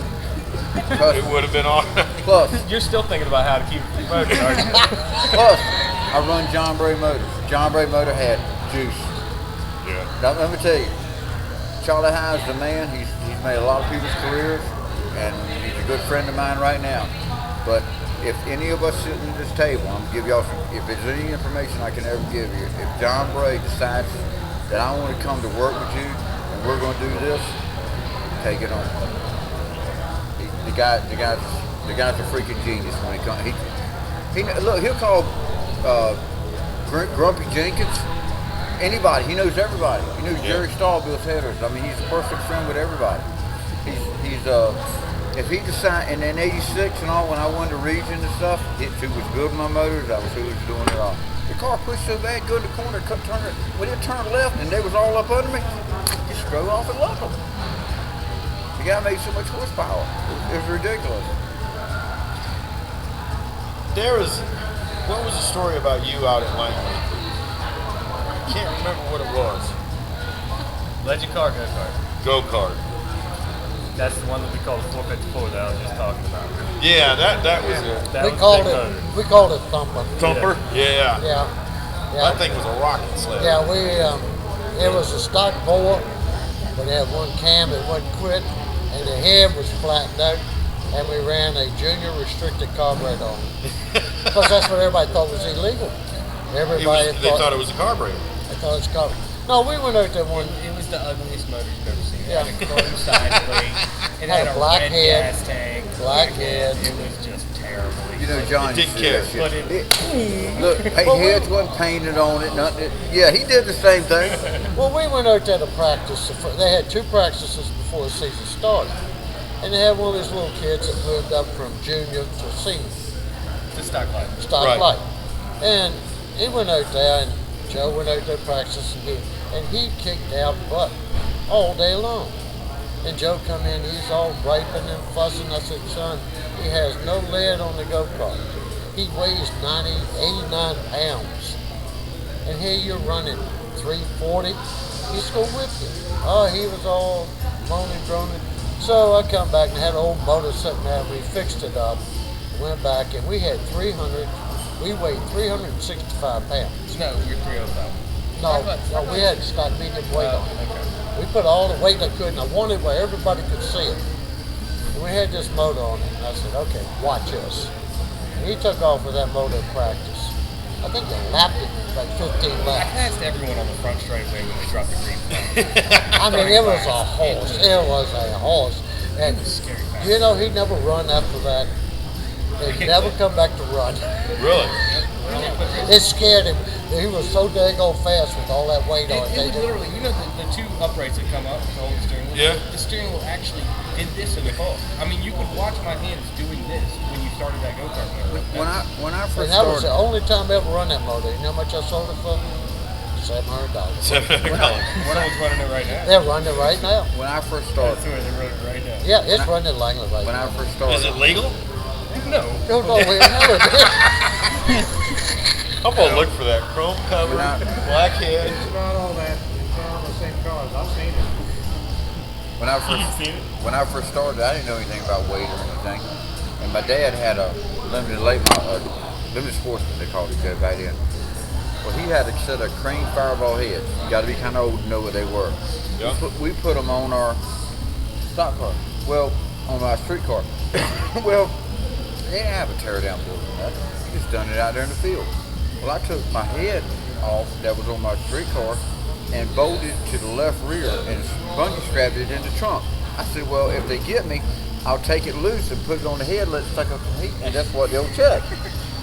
So look, not only did the horsepower help, but that weight in the left rear trunk, I didn't know about weight. Oh, she hooked up. I like to kill them. I like to lap the field. And that's how I began to wonder how, I mean, nobody told me, I went to school in this. That's how I figured out left rear weight and all work. Yeah. That's all right. We went to Bunch of the shoppers running Manassas, Euro kart, or not Manassas, Margaret's front wheel driving Euro, and and they Spencer couldn't Saunders keep them spinning out. and They Matthew put Leach 5 went down there bags and of they were running concrete in the go-karts back down of there. it. And I I went mean, down they and watched. stirred it up and mixed it in the back. Great time. tar and over we top were all of it so it talking. matched. Yeah, we're going to go to Capital City tomorrow. It had Why like don't a you go green. with us? I said, man, I ain't going to go unless I can drive. They said, in Spencer, this skinny little turkey that he is, he says, well, you can fit in my seat, you know, you can drive mine. I said, man, there ain't no way. I got 100 pounds on that kid. You know, this has been 4 or 5 years ago. I've got 100 pounds on Spencer. Yeah, you got, and you know who Spencer is. I'll be damned if I didn't fit in that seat. I'm like, damn, now I got to go to Capital City, and these kids are going to just make me. I whipped every single one of them as they came up. Neither one of them two could finish, and I finished second in that damn race, and would have won it if the father and son team wouldn't have ganged up on me on the start of the race. I would have won that damn race. I kicked all their butts. You didn't hit the concession stand? No, sir. I was not hitting the that. concession stand in He Capital hit the City. concession stand. I could run wide open. That's what the concession stand was, the guardrail for the track. Yeah. It actually stuck out a little bit too. Matthew I hit it. in the Yeah. side and went airborne and 3 Matthew hit helicopters. Spencer went off the backstretch. I could flat foot it through 1 and 2. And 3 and 4, it was still flat. So you had to just kind of feather it and just kind of work your way through it. And I did. And all them boys, they were just out in left field, and I whipped all their asses. Hey, you could eat a hot dog and watch your cars go back and refill. Yeah, that's true. Yeah. And it tore the axle. It hit the axle so hard that I couldn't go anymore. I hit the gas and it just stopped. Yep. Yeah. It was just bad. That was a fun little track. Yeah, that was a dangerous track. I like it. Yeah, it was a very dangerous track. All right, well, I gotta go. You going?